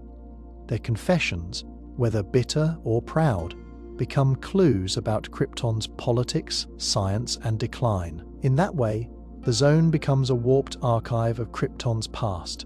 For Superman, this knowledge is invaluable, but it also comes with pain. He cannot undo their imprisonment, nor can he bring back the world they describe. He can only listen, carrying those echoes with him. The Phantom Zone is a punishment, but it is also memory given form. Its existence ensures that Krypton's destruction was not absolute. Pieces of the planet's past live on in the hollow dimension, preserved in voices that refuse to fade. When Superman stands there, he is not only facing criminals, he is standing among the shadows of Krypton itself, surrounded by the echoes of a world he lost before he could remember it. Clark Kent looks human, but his Kryptonian biology sets him apart in ways most people never think about. One of the most striking differences is his relationship to air and breathing. While humans depend on oxygen to survive, Superman does not. His body absorbs energy directly from the yellow sun, fueling his cells at a level far beyond human needs. Because of this, Clark can survive without breathing indefinitely, even in the vacuum of space. For ordinary people, space is immediate death. Without oxygen, the brain shuts down in minutes. The vacuum causes fluids in the body to expand, and the cold emptiness makes survival impossible. Superman is free from these limits. His body does not suffocate because his cells do not rely on oxygen to generate power. Instead, the constant radiation of the sun keeps him alive and strong. He can drift through space without a helmet, without a tank, and without the fear of suffocation. There are many examples that show this ability in action. Superman often travels into orbit or beyond without preparation. He stations himself above Earth to keep watch, sometimes for hours or days, without showing signs of strain. He has flown to the moon, stood on its surface, and returned without equipment. In some stories, he journeys across the solar system or even farther, and the absence of air never slows him down. Where an astronaut would need layers of gear and years of planning, Superman simply lifts off and flies. This independence changes how he approaches his role. Imagine him listening for disasters from above the atmosphere, hovering quietly in space where no sound or distraction can reach him. He does not worry about running out of breath. He can wait for as long as he needs, knowing that his body will endure. This makes him not just a protector of Earth, but a guardian of the skies beyond it. His ability to live in space, even without air, allows him to intercept threats long before they reach the planet. It also shows how alien he really is. Clark Kent may eat, sleep, and breathe when living among humans, but those habits are not survival necessities in the same way they are for us. They help him blend in, but they are not required. His Kryptonian physiology makes him a being of energy, powered directly by the star that gives Earth life. When stripped of human needs like air, his alien nature becomes undeniable. The ability to survive indefinitely without breathing sets Superman apart from every other hero. It shows that his strength is not just physical but biological, on a level humans cannot match. In space, where no human could survive unprotected, Clark continues without effort, sustained only by the endless light of the sun. Superman's hearing is one of his most underrated powers. People focus on his strength, speed, and flight, but his ability to listen shapes how he protects the world. His hearing is so strong that he can pick out Lois Lane's voice anywhere on Earth, no matter how much noise surrounds it. For Clark, this is not only a skill, but a lifeline, a way to connect with the person who grounds him. The science behind it lies in his Kryptonian biology. Just as his eyes process more of the spectrum than human eyes, his ears register frequencies and vibrations far beyond human range. He can hear heartbeats, whispers, and signals buried under layers of sound. On Earth, billions of voices rise and fall every second, but Superman can separate them with focus. He can filter out the roar of a city, the crack of gunfire, the rush of wind, and find the one voice that matters most to him. There are examples of this in the comics and films. In one story, Lois is in danger on the far side of the world. Clark stands in Metropolis, still and quiet, and tunes his senses until he hears her calling. He reacts instantly, crossing continents in moments. In another, he listens to the heartbeat of those he loves, recognizing them in an instant, no matter how much chaos surrounds them. These moments highlight that his hearing is not just about surveillance, it is personal. It allows him to keep the people closest to him safe in ways no one else could. The level of focus required for this is extraordinary. Imagine standing in Times Square, surrounded by thousands of conversations, horns, and footsteps, and then trying to single out one specific voice from miles away. For Superman, that is every second of every day amplified to a global scale.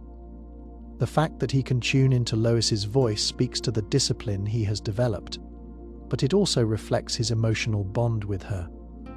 He knows her tone, her rhythm, the subtle qualities that set her apart from anyone else. That recognition makes her voice stand out like a beacon across the noise of the planet.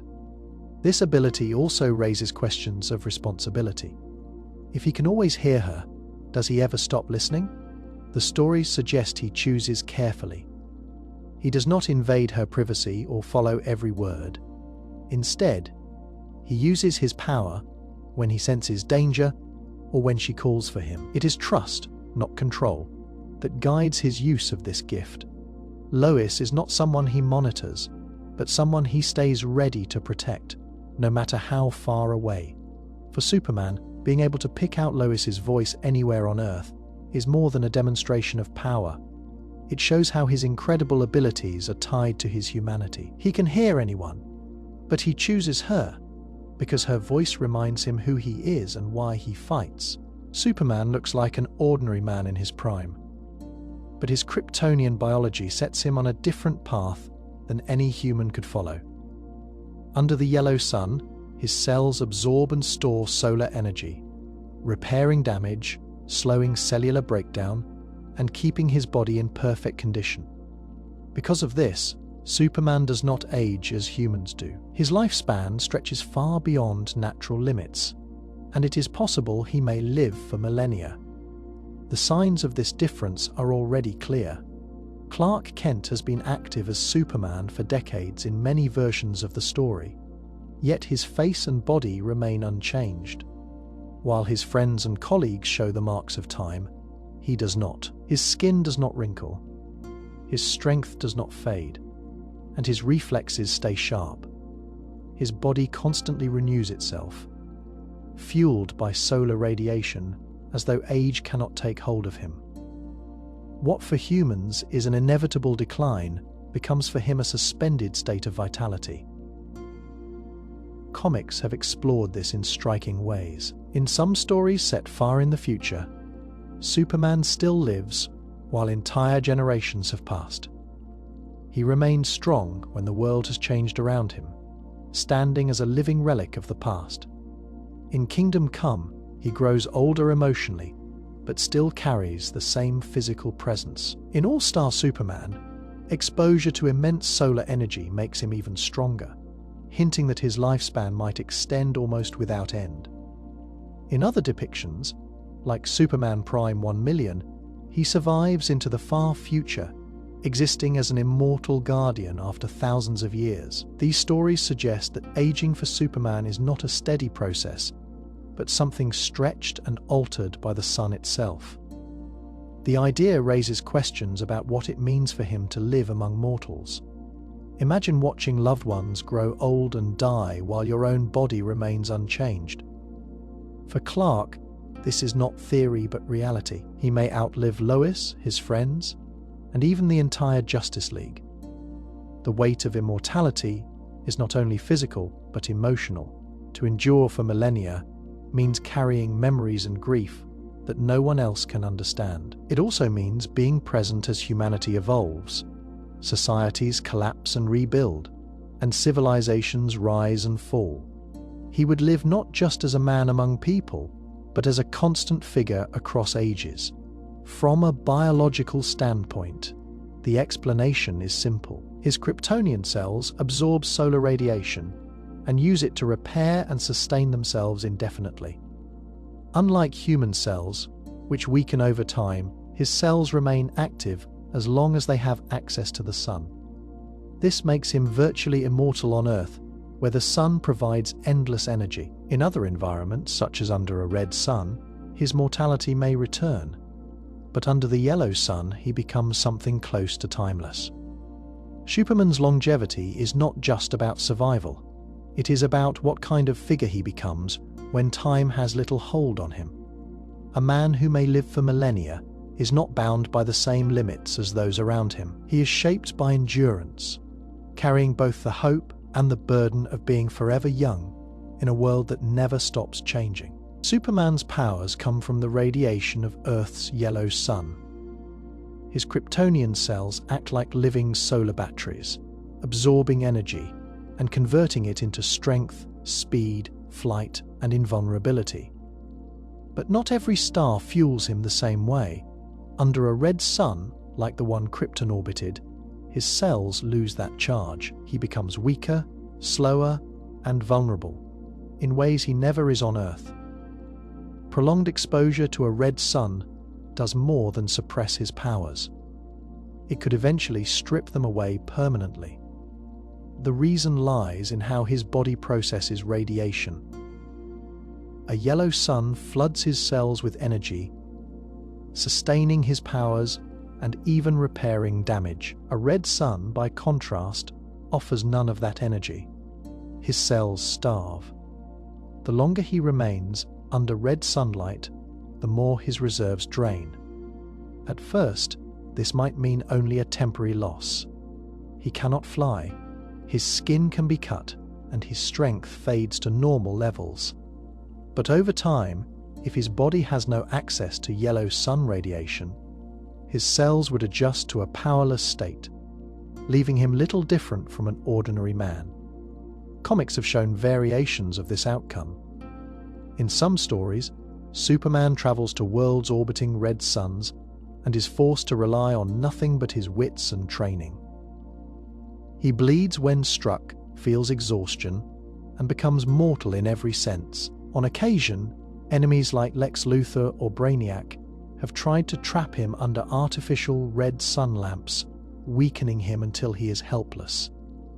These moments prove how fragile his powers are when the source is cut off. Unlike Batman or Wonder Woman, whose abilities come from training or divine heritage, Superman's strength is tied to a constant energy supply.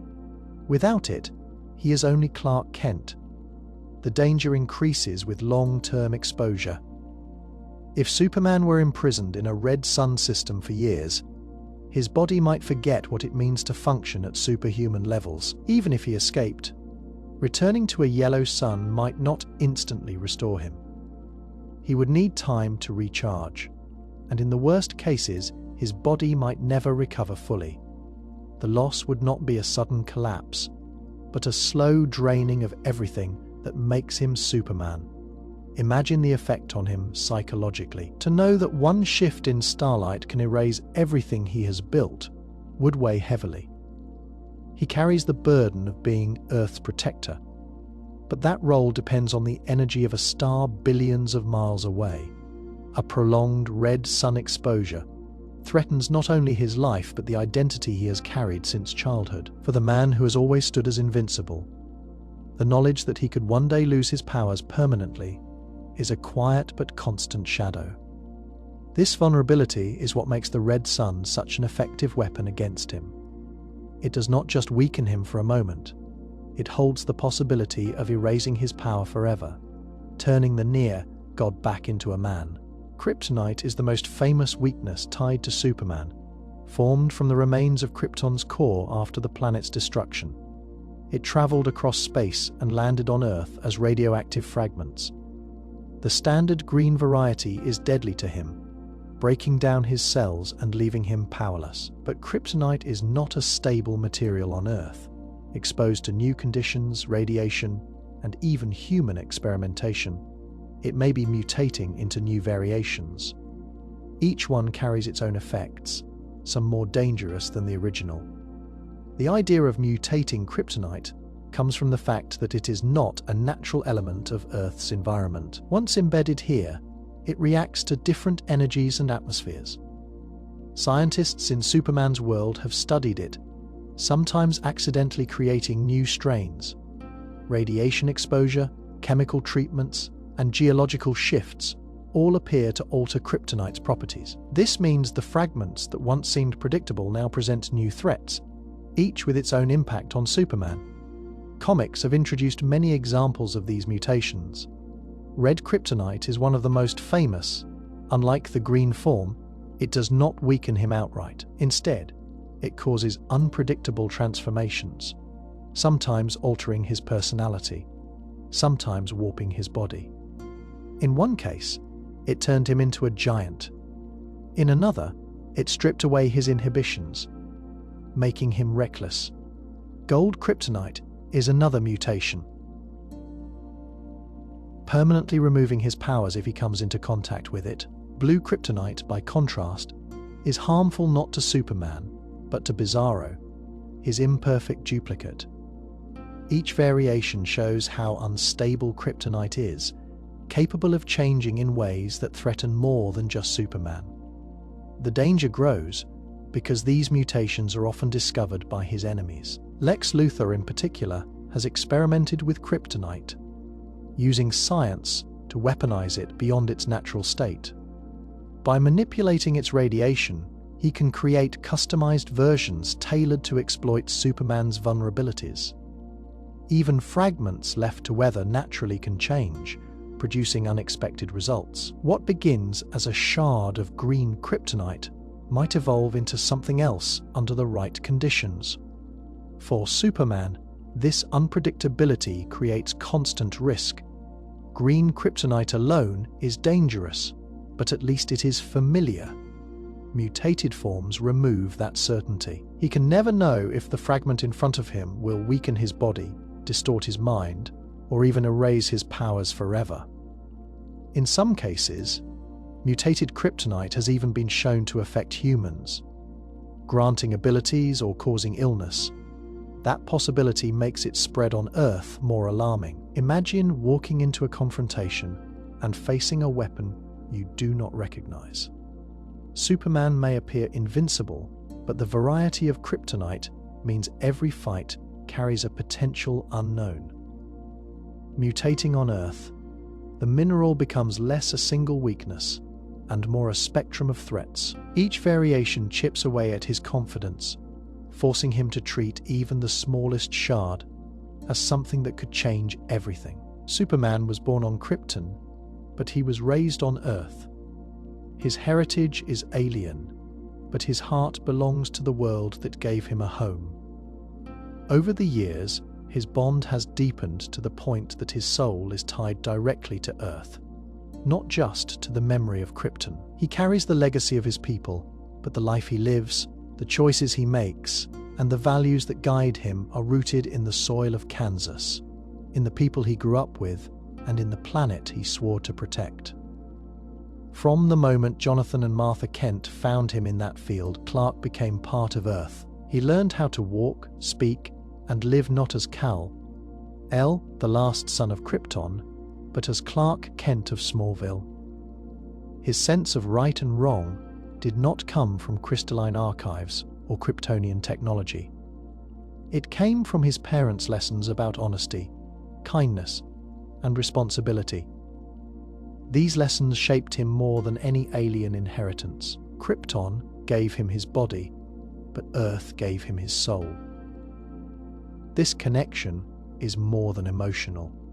Many stories suggest that Superman's very spirit has become entwined with the planet itself. His constant exposure to Earth's yellow sun has transformed him into something beyond an ordinary Kryptonian. Over time, the energy has bonded him not only to his powers, but to the world that sustains them. He draws life from the same star that sustains Earth, and that shared source creates a link deeper than ancestry.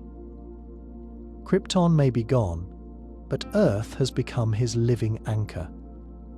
Examples of this bond appear often in the comics. In some tales, when Superman is weakened or near death, the Earth itself seems to restore him. His will to survive and the sun's constant presence bring him back.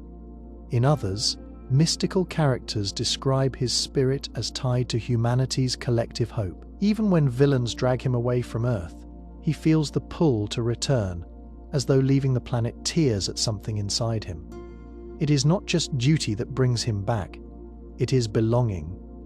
Imagine the difference this makes in his identity. If Krypton still existed in some form, Kal-El might feel torn between two worlds. But because Earth became his only true home, he grew into someone who embodies its spirit. He may speak of Krypton with reverence, but when he looks at Lois, his friends, or the people of Metropolis, he sees family. His soul is no longer only Kryptonian. It is a fusion of two legacies, rooted in the humanity that raised him. For Superman, protecting Earth is not just an act of heroism. It is an act of survival and love. His soul is tied here now, connected to the lives and land that shaped him. Krypton gave him birth, but Earth gave him purpose, and that purpose has become inseparable from who he is. Superman has always carried the title, the last son of Krypton, but that phrase is not always absolute. Over the years, other survivors of his homeworld have appeared. Some arrived through the Phantom Zone, others through alternate timelines, and a few were simply hidden across the galaxy. Each time, Clark faces the same question: what role should he play in their lives? His own upbringing gives him an answer. He could train other Kryptonian descendants, teaching them how to live with their powers, how to carry the weight of their heritage, and how to protect rather than dominate. Kryptonian physiology ensures that any descendant exposed to a yellow sun would gain abilities similar to his own. Flight, strength, speed, and invulnerability would manifest as their cells charged with solar energy. Left unguided, these powers could overwhelm them or tempt them toward destruction. Clark understands this better than anyone. As a boy in Kansas, he nearly hurt others before he learned control. Jonathan and Martha Kent taught him restraint, humility, and responsibility. Without those lessons, his abilities could have made him dangerous. If other Kryptonian descendants exist, they would need the same kind of guidance. Supergirl, Kara Zor, is the clearest example. She shares his Kryptonian heritage and his potential for power.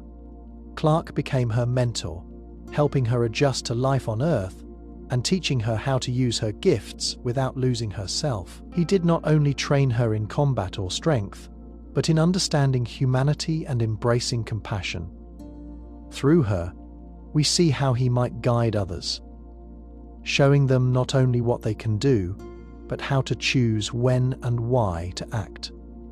There are also stories of other Kryptonian survivors: General Zod, his soldiers, or lost children of Krypton. In most cases, their introduction to power leads to conflict because they lack Clark's moral grounding.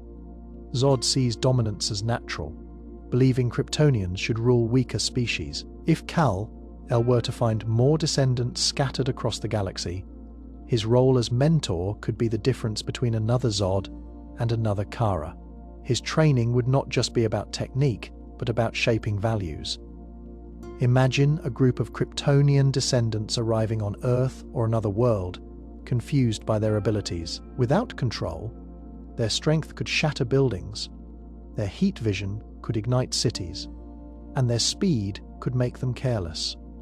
With Clark as their teacher, they would learn the same discipline he applies every day: listening before acting, holding back when tempted to unleash, and choosing mercy when anger calls for destruction. Training others would also give Clark a new purpose. For years, he has carried Krypton's memory alone. Teaching descendants scattered across the galaxy would allow him to pass down more than powers. He could preserve his culture, his family's ideals, and the lessons that shaped him. In guiding them, he would ensure that Krypton's legacy survives not as conquest, but as hope, carried forward by a new generation who understand that power must always serve life. The multiverse is built on the idea that reality is not singular. Every choice, every event, every possibility branches into another world where the outcome is different. Within this endless network of universes, Superman is a constant. The details change: his costume, his personality, even his allegiance.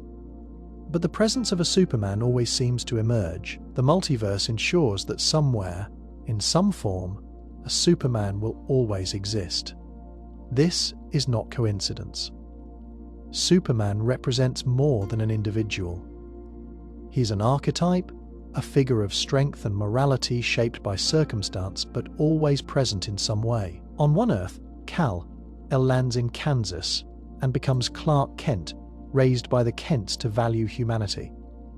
On another, he lands in Soviet Russia, and his ideals shift to match the culture that raised him, as in Superman: Red Sun. On a darker Earth, he never resists the temptation of his power and rules as a tyrant. Across countless worlds, the story bends, but it rarely breaks. Superman exists as a necessary piece of balance, an anchor that reminds us that power, for good or for ill, cannot be erased from the multiverse. There are versions where Superman's very identity is reshaped by his environment. In one universe, he is Ultraman, corrupted from birth and serving as a villainous counterpart to the Justice League. In another, he becomes Superman Prime, a being of near limitless power who outlives humanity and becomes something close to immortal myth. These variations show how flexible the archetype is. The name and symbol may change, but the core remains. The multiverse produces him again and again, sometimes as a savior, sometimes as a conqueror, but always as a being who cannot be ignored. This pattern suggests that Superman is not just one man but a fixed point. No matter how reality bends, the multiverse seems to require a Superman. For readers, this becomes a way of exploring different sides of his character. What happens if he is raised in fear instead of love? What happens if he embraces control instead of restraint? Each universe answers differently, but the fact that Superman always reappears says something about his permanence. He is an idea as much as he is a man. Superman himself sometimes encounters these other versions. Stories like Crisis on Infinite Earths and Infinite Crisis bring together supermen from across worlds, forcing them to see their reflections in different lights. Kal, L of Earth -2, is older, wiser, and struggles with the weight of time. Superman from Earth, Prime, is raw, destructive, and consumed by frustration. For Clark Kent of the main continuity, these encounters show him the paths he might have taken, the dangers of choices made differently, and the reassurance that even across realities, the core of Superman endures. The multiverse also reinforces why Superman matters on Earth. If he exists everywhere, then his presence is not just chance, it is necessity somewhere. In every reality, there is a world that needs him, whether to inspire or to challenge. The forms change, but the figure remains. The multiverse ensures that no matter the outcome of one world, another will rise to carry the mantle. There will always be a Superman, because in the structure of reality itself, he is inevitable. Superman's powers are usually described in terms of strength, speed, or invulnerability. He can lift impossible weights, outrun sound, and withstand weapons that would destroy entire cities. But there are subtler aspects of his Kryptonian biology that writers have explored. One of the most unusual is the idea that his tears could heal others.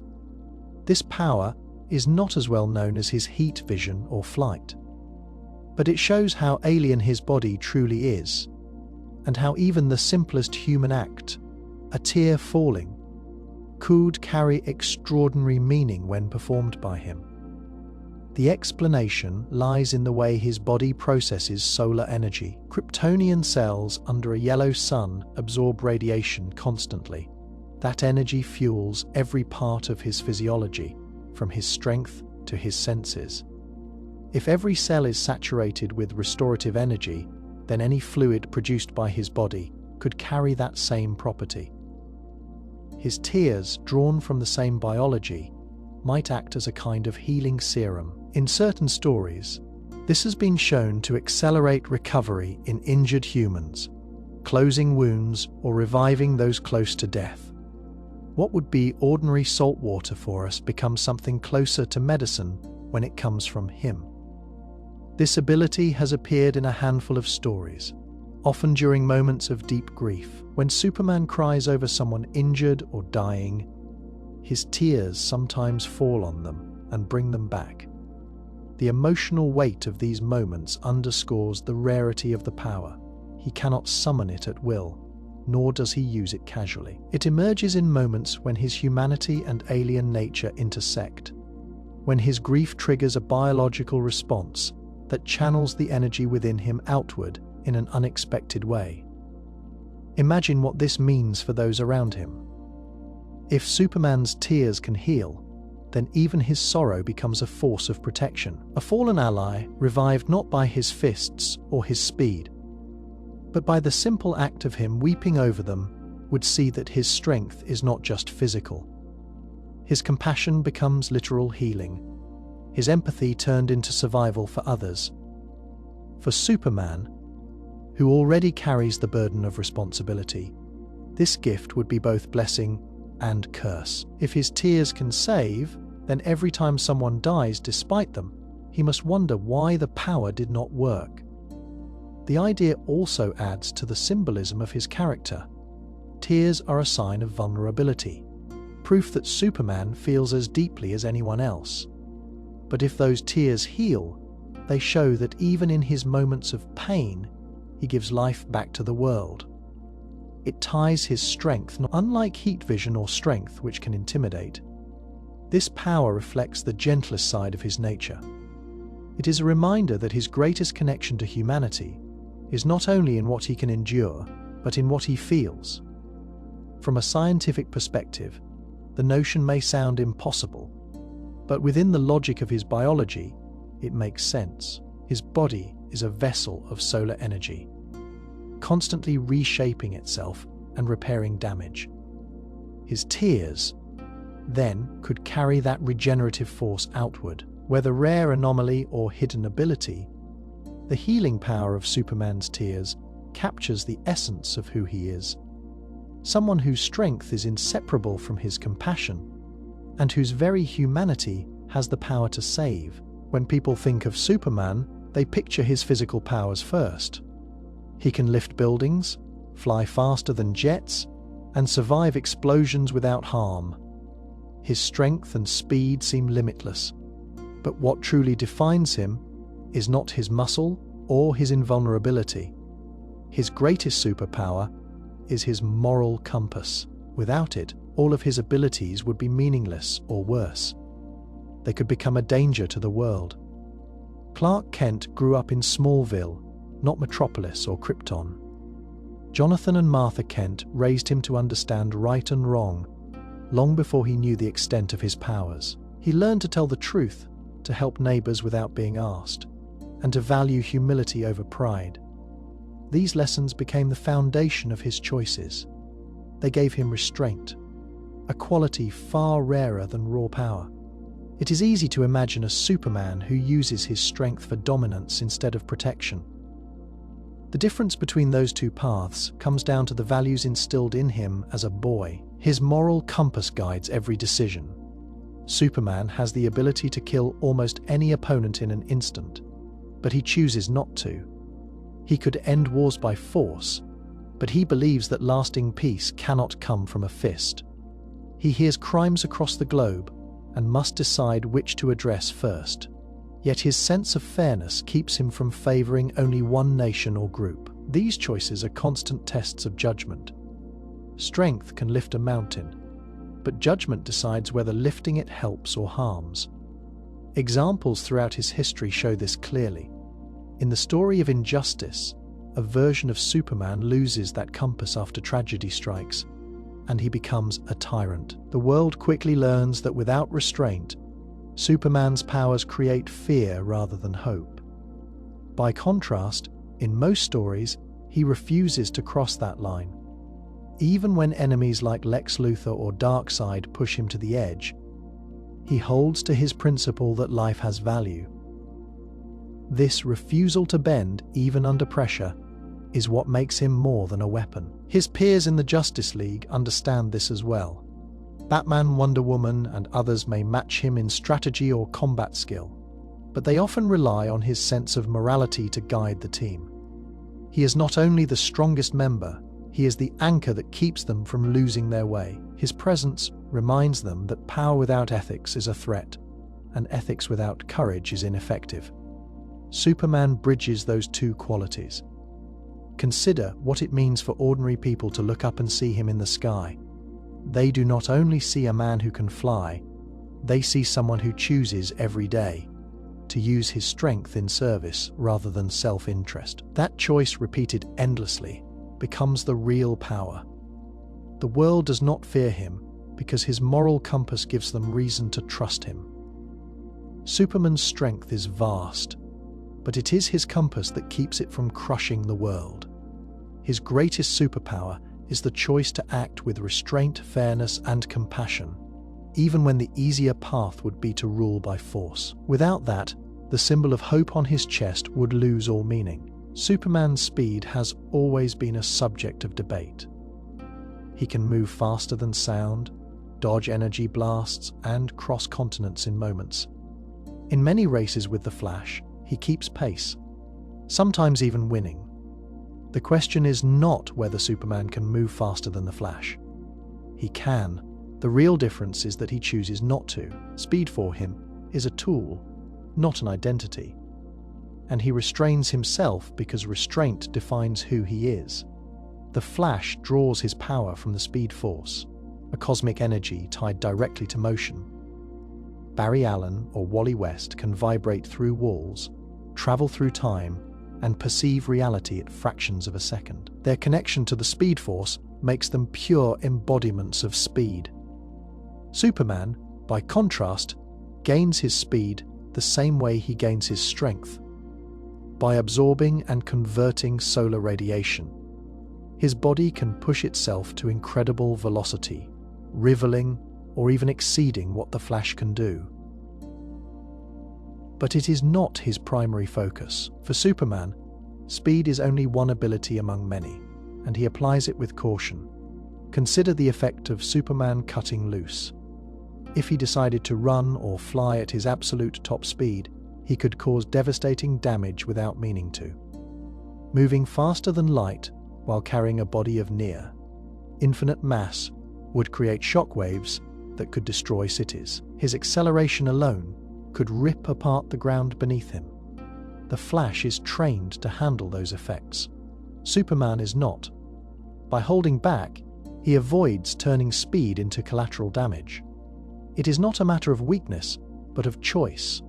Comics have illustrated this restraint. In races against the Flash, Superman often matches his rival for a time, then allows the Flash to pull ahead. The dialogue often makes it clear that Clark is not trying his hardest. He treats these races as friendly contests, not as opportunities to prove superiority. In some stories, the Flash himself admits that if Superman pushed past his limits, he might outpace him. But Clark rarely does. For him, winning a race is less important than maintaining control. There are moments, however, when Superman has revealed what he can truly do. During emergencies where lives hang in the balance, he has moved faster than thought, reacting before others can register what has happened. In one story, he crosses galaxies in minutes to stop a threat. In another, he saves thousands of people in a single heartbeat, moving so quickly that time itself seems frozen. These instances show that his top-speed rivals or surpasses the Flash, but he reserves it for necessity, not competition. This decision reflects Superman's philosophy. He does not see his abilities as a way to prove he is the best. He sees them as responsibilities to use carefully. Outrunning the Flash would mean little to him, because the point is not to win but to protect. When he holds back, he shows that restraint is more important than pride. He knows he could move faster than the Flash, but he also knows that choosing not to defines the kind of hero he wants to be. The destruction of Krypton has always been told as a tragedy. A world rich with science and history collapsed, leaving only fragments drifting in space. But many stories suggest that its fall was not only disaster, it was fate. Krypton's end cleared the way for Superman to rise as Earth's protector. Without that loss, Clark Kent would never have landed in Kansas, never been raised by the Kents, and never become the symbol of hope the world would come to know. Krypton was doomed by arrogance and denial. Its leaders ignored the warnings of Jor-El, who saw the planet's instability and begged them to act. Some versions show natural disaster, while others blame corruption or outside interference. No matter the cause, Krypton's destruction was unstoppable. Yet within that destruction, Jor-El made a single choice that preserved his son. He launched Kal-El to Earth, ensuring that Krypton's last survivor would find a world under a yellow sun, where his body would absorb energy and grant him powers no Kryptonian had ever possessed at home. This outcome feels more than chance. Earth, among billions of worlds, was the one that offered Clark both a nurturing family and the right environment for his abilities. Jonathan and Martha Kent gave him love, discipline, and a moral compass. The yellow sun gave him strength and speed together. These two forces shaped him into Superman. If Krypton had survived, Kal-El would have grown into an ordinary Kryptonian, no different from those around him. His uniqueness came not from Krypton's life, but from its death. The idea of fate becomes stronger when looking at how Superman fits Earth's needs. Humanity, fragile yet ambitious, needed a figure who could stand above them without ruling them. He became the bridge between worlds, a godlike being who chose humility because he had been raised among farmers. Imagine if Krypton had lived and Kal-El had never come here. Earth might have advanced without him, but it would not have had the same guardian. His presence changes history. He prevents global threats, unites heroes. The destruction of Krypton created a vacancy that Earth alone could fill. Some versions of the story treat this as destiny. Krypton was fated to fall because Kal-El's purpose was not to preserve a dying world, but to save a new one. His rocket was not only an escape, but a delivery, carrying hope from one world to another. Even the symbol he wears, the Kryptonians, that means hope, represents that transfer. Krypton's legacy did not end in rubble. It transformed into Superman's mission. The weight of this fate also defines Clark himself. He does not only carry the memory of his lost world, he understands that its destruction gave him the chance to protect billions of lives on Earth. Every time he acts, he honors Krypton, not by rebuilding it, but by becoming something it could never produce on its own. Krypton's destruction was the final step in shaping Superman, so that he could rise not as a survivor, but as Earth's protector. Superman lives with one foot in two worlds. On one side, he is Kal-El, the last son of Krypton, a being with powers that set him apart from everyone else. On the other, he is Clark Kent, raised on a Kansas farm, shaped by human values. Balancing these identities is never simple. His powers can carry him into space, far above human concerns, but his heart pulls him back. Lois Lane is the anchor that keeps him connected to humanity. Without her, Superman could drift into isolation, seeing himself as more alien than man. With her, he stays grounded in the human experience. Lois has always been more than just a partner. She is fearless, independent, and relentless in pursuit of truth. These qualities shape her role in Clark's life. She challenges him when others might stay silent, keeping him honest about his choices. When Superman faces threats on a cosmic scale, Lois reminds him that the smallest lives still matter. A man who can hear voices across the planet risks losing perspective. But Lois brings that perspective back into focus. She gives him someone to fight for, not in the abstract sense of humanity, but in the personal sense of love. Examples across the comics make this clear. In All-Star Superman, when Clark knows his time is short, he spends part of that time with Lois, showing her his world and sharing his secrets. She represents what he values most. In the Injustice storyline, her death at the hands of the Joker sets Superman down a dark path. Her absence removes the restraint and balance she provided, showing that without her, his connection to humanity frays quickly. In the main continuity, her presence often pulls him back from the edge, reminding him that power alone does not define him. Compassion does. Lois also embodies humanity at its best. She is not invulnerable, nor can she fly, but she refuses to be intimidated. Her courage in the face of danger matches Clark's strength. When she stands beside him, she proves that human resilience and spirit are as powerful as Kryptonian muscle. For Clark, this is vital. It reminds him that humanity is not fragile in the way it first appears. If Lois can stand toe-to-toe with warlords, corrupt officials, or alien invaders armed with nothing but words and willpower, then humanity itself is worth protecting. there is also a personal level to their bond. Lois knows both sides of him, the hero and the man. Many admire Superman, but Lois sees Clark. She understands his doubts, his insecurities, and the weight of his responsibilities. In return, she offers him acceptance. This intimacy keeps him from feeling like an outsider.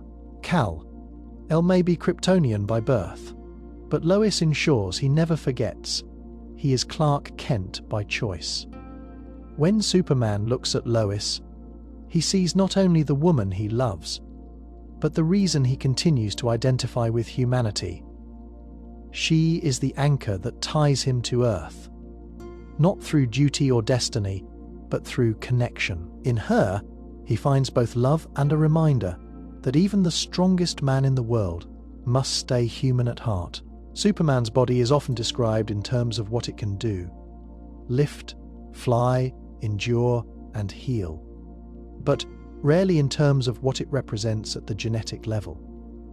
Kal-El's Kryptonian DNA is not only different from human DNA, it is superior in ways that could hold cures for countless human diseases. His cells repair damage at a pace far beyond anything in human biology. They resist cancer, infection, and decay. If studied, his genetic code could provide answers to illnesses that plague humanity. Yet, Superman refuses to allow exploitation of his body or his DNA, even when the promise of medical breakthroughs seems undeniable. The reason is not selfishness. It is about trust and responsibility. Once his DNA enters human hands, he cannot control how it will be used. Scientists may begin with noble intentions, but the temptation to weaponize Kryptonian genetics would always remain. A single strand of his DNA could be cloned, engineered into soldiers, or manipulated to create new beings that lack his restraint. The world has already shown him how far it is willing to go for power. Lex Luthor, for example, has repeatedly sought Kryptonian material to fuel his own ambitions. For Superman, handing over his DNA is not only about medicine, but about unleashing something that could spiral beyond anyone's control. There are examples in comics that show the danger of misuse. Attempts to clone Superman have produced beings like Bizarro, unpredictable, unstable, and dangerous. Others have tried to create super soldiers using fragments of Kryptonian material, often leading to chaos. These failures highlight the risk of reducing Superman's biology to a resource. What works for him may not be safe for anyone else. His DNA evolved in tandem with Krypton's environment, shaped by conditions humans cannot reproduce. Forcing it into human systems could produce side effects worse than the diseases it was meant to cure. Superman also understands the ethical weight of the question. If his DNA can cure disease, who would decide who receives that cure? Would it be distributed equally, or would it become the property of governments and corporations who could sell it to the highest bidder? He has seen too much of human greed to trust that it would be used fairly. By keeping his DNA private, he prevents it from becoming another form of inequality. At the same time, his refusal does not mean he ignores suffering. Clark spends his life fighting disasters, saving lives, and protecting the vulnerable. He knows his actions already save more people than any cure, drawn from his DNA might. When he chooses to hold back his biology, it is because he values freedom and fairness over control and experimentation. Imagine the scenario if he did allow access. His DNA would become the most valuable substance on Earth. Nations would fight to control it. Scientists would argue over how to apply it. His very existence would be reduced to a resource, not a person. Superman rejects that future, not only for himself, but for humanity. His DNA may hold cures, but his choice to refuse exploitation preserves something more important: the belief that solutions should be earned through human progress, not handed down from an alien body whose power the world is not ready to bear. Superman is often described as the most powerful being on Earth, His body absorbs the energy of the sun, giving him strength, speed, flight, and invulnerability. He can hear across continents, see across vast distances, and move faster than the eye can follow. Yet behind this power lies a truth he rarely voices. He envies Batman's humanity. Clark Kent was raised as human, but he will never be one. Bruce Wayne, for all his flaws, represents the life Superman can never fully live. Batman has no powers. Every achievement comes from discipline, training, and the will to endure pain. He is fragile in ways Superman can never be, but he embraces that fragility as part of who he is. Clark envies this because Bruce has no choice but to live with limits. Every victory Batman earns comes from his mind, his courage, and his ability to rise despite being breakable. For Superman, strength is constant. He must hold back every second of every day. The restraint is necessary, but it means he never experiences what it feels like to live on the edge of mortality. This envy shows in their relationship. Superman can stop a collapsing building with his bare hands, but he knows Bruce would run into that same building with nothing but a rope and his willpower. The risk makes Bruce's courage sharper. Clark cannot replicate that feeling. If he falls, he survives. If Batman falls, he dies. To Superman, that reality makes Batman's choices even more meaningful. His actions come without a safety net. Comics often illustrate this dynamic. In Justice League stories, when the team faces impossible odds, Batman never hesitates, even though he has no chance of matching Superman's raw force. Clark sees this and respects it deeply. In Hush, Batman even takes on Superman directly when Clark is under mind control, relying only on strategy and determination. Superman later admits that part of him admires Bruce's ability to stand against a god without blinking. That kind of fearlessness is born not from invulnerability, but from embracing weakness. There is also the question of identity. Clark Kent struggles with the balance between being Kryptonian and being human. He lives among people, but is always reminded that he is different. Bruce never has that problem. His identity is entirely human, shaped by trauma and choice, but grounded in the same mortality that defines everyone else. For Clark, who will not age as humans do and may live for millennia, this is something he cannot ever claim. He envies Batman's certainty of being part of the human story from beginning to end. Even in their personal lives, the contrast is clear. Clark can love Lois, but he knows he will outlive her. Bruce, however, lives and loves within the same span of time as those around him. His life is fleeting, but it is also authentic in ways Superman cannot touch. For Clark, this difference is a reminder that no matter how human he feels, there is a barrier he cannot cross. Superman does not envy Batman's pain or his darkness. What he envies is the simple truth of Bruce's humanity, the ability to live fully as a man with no powers, no invulnerability, and no destiny, except the one he builds with his own hands. Superman is defined by his powers in the eyes of the world. He can lift impossible weights, fly through the sky, and stand unharmed against weapons that would level cities. Yet what makes him who he is does not come from Kryptonian biology. It comes from his choices, his values, and his heart. Even without powers, Clark Kent would still be a hero. His actions have never been about what he can do, but about what he decides to do with what he has. Clark's childhood in Smallville set this truth in motion. Long before he understood the extent of his strength, he was already shaped by Jonathan and Martha Kent. They raised him to believe in honesty, kindness, and responsibility. These lessons had nothing to do with flying or super speed. They came from chores on the farm, helping neighbors, and standing up when it was easier to stay silent.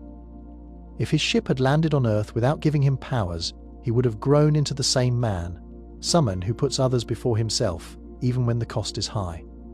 There are examples of this in the comics. Stories have explored worlds where Superman loses his powers, often through red sun exposure or kryptonite poisoning.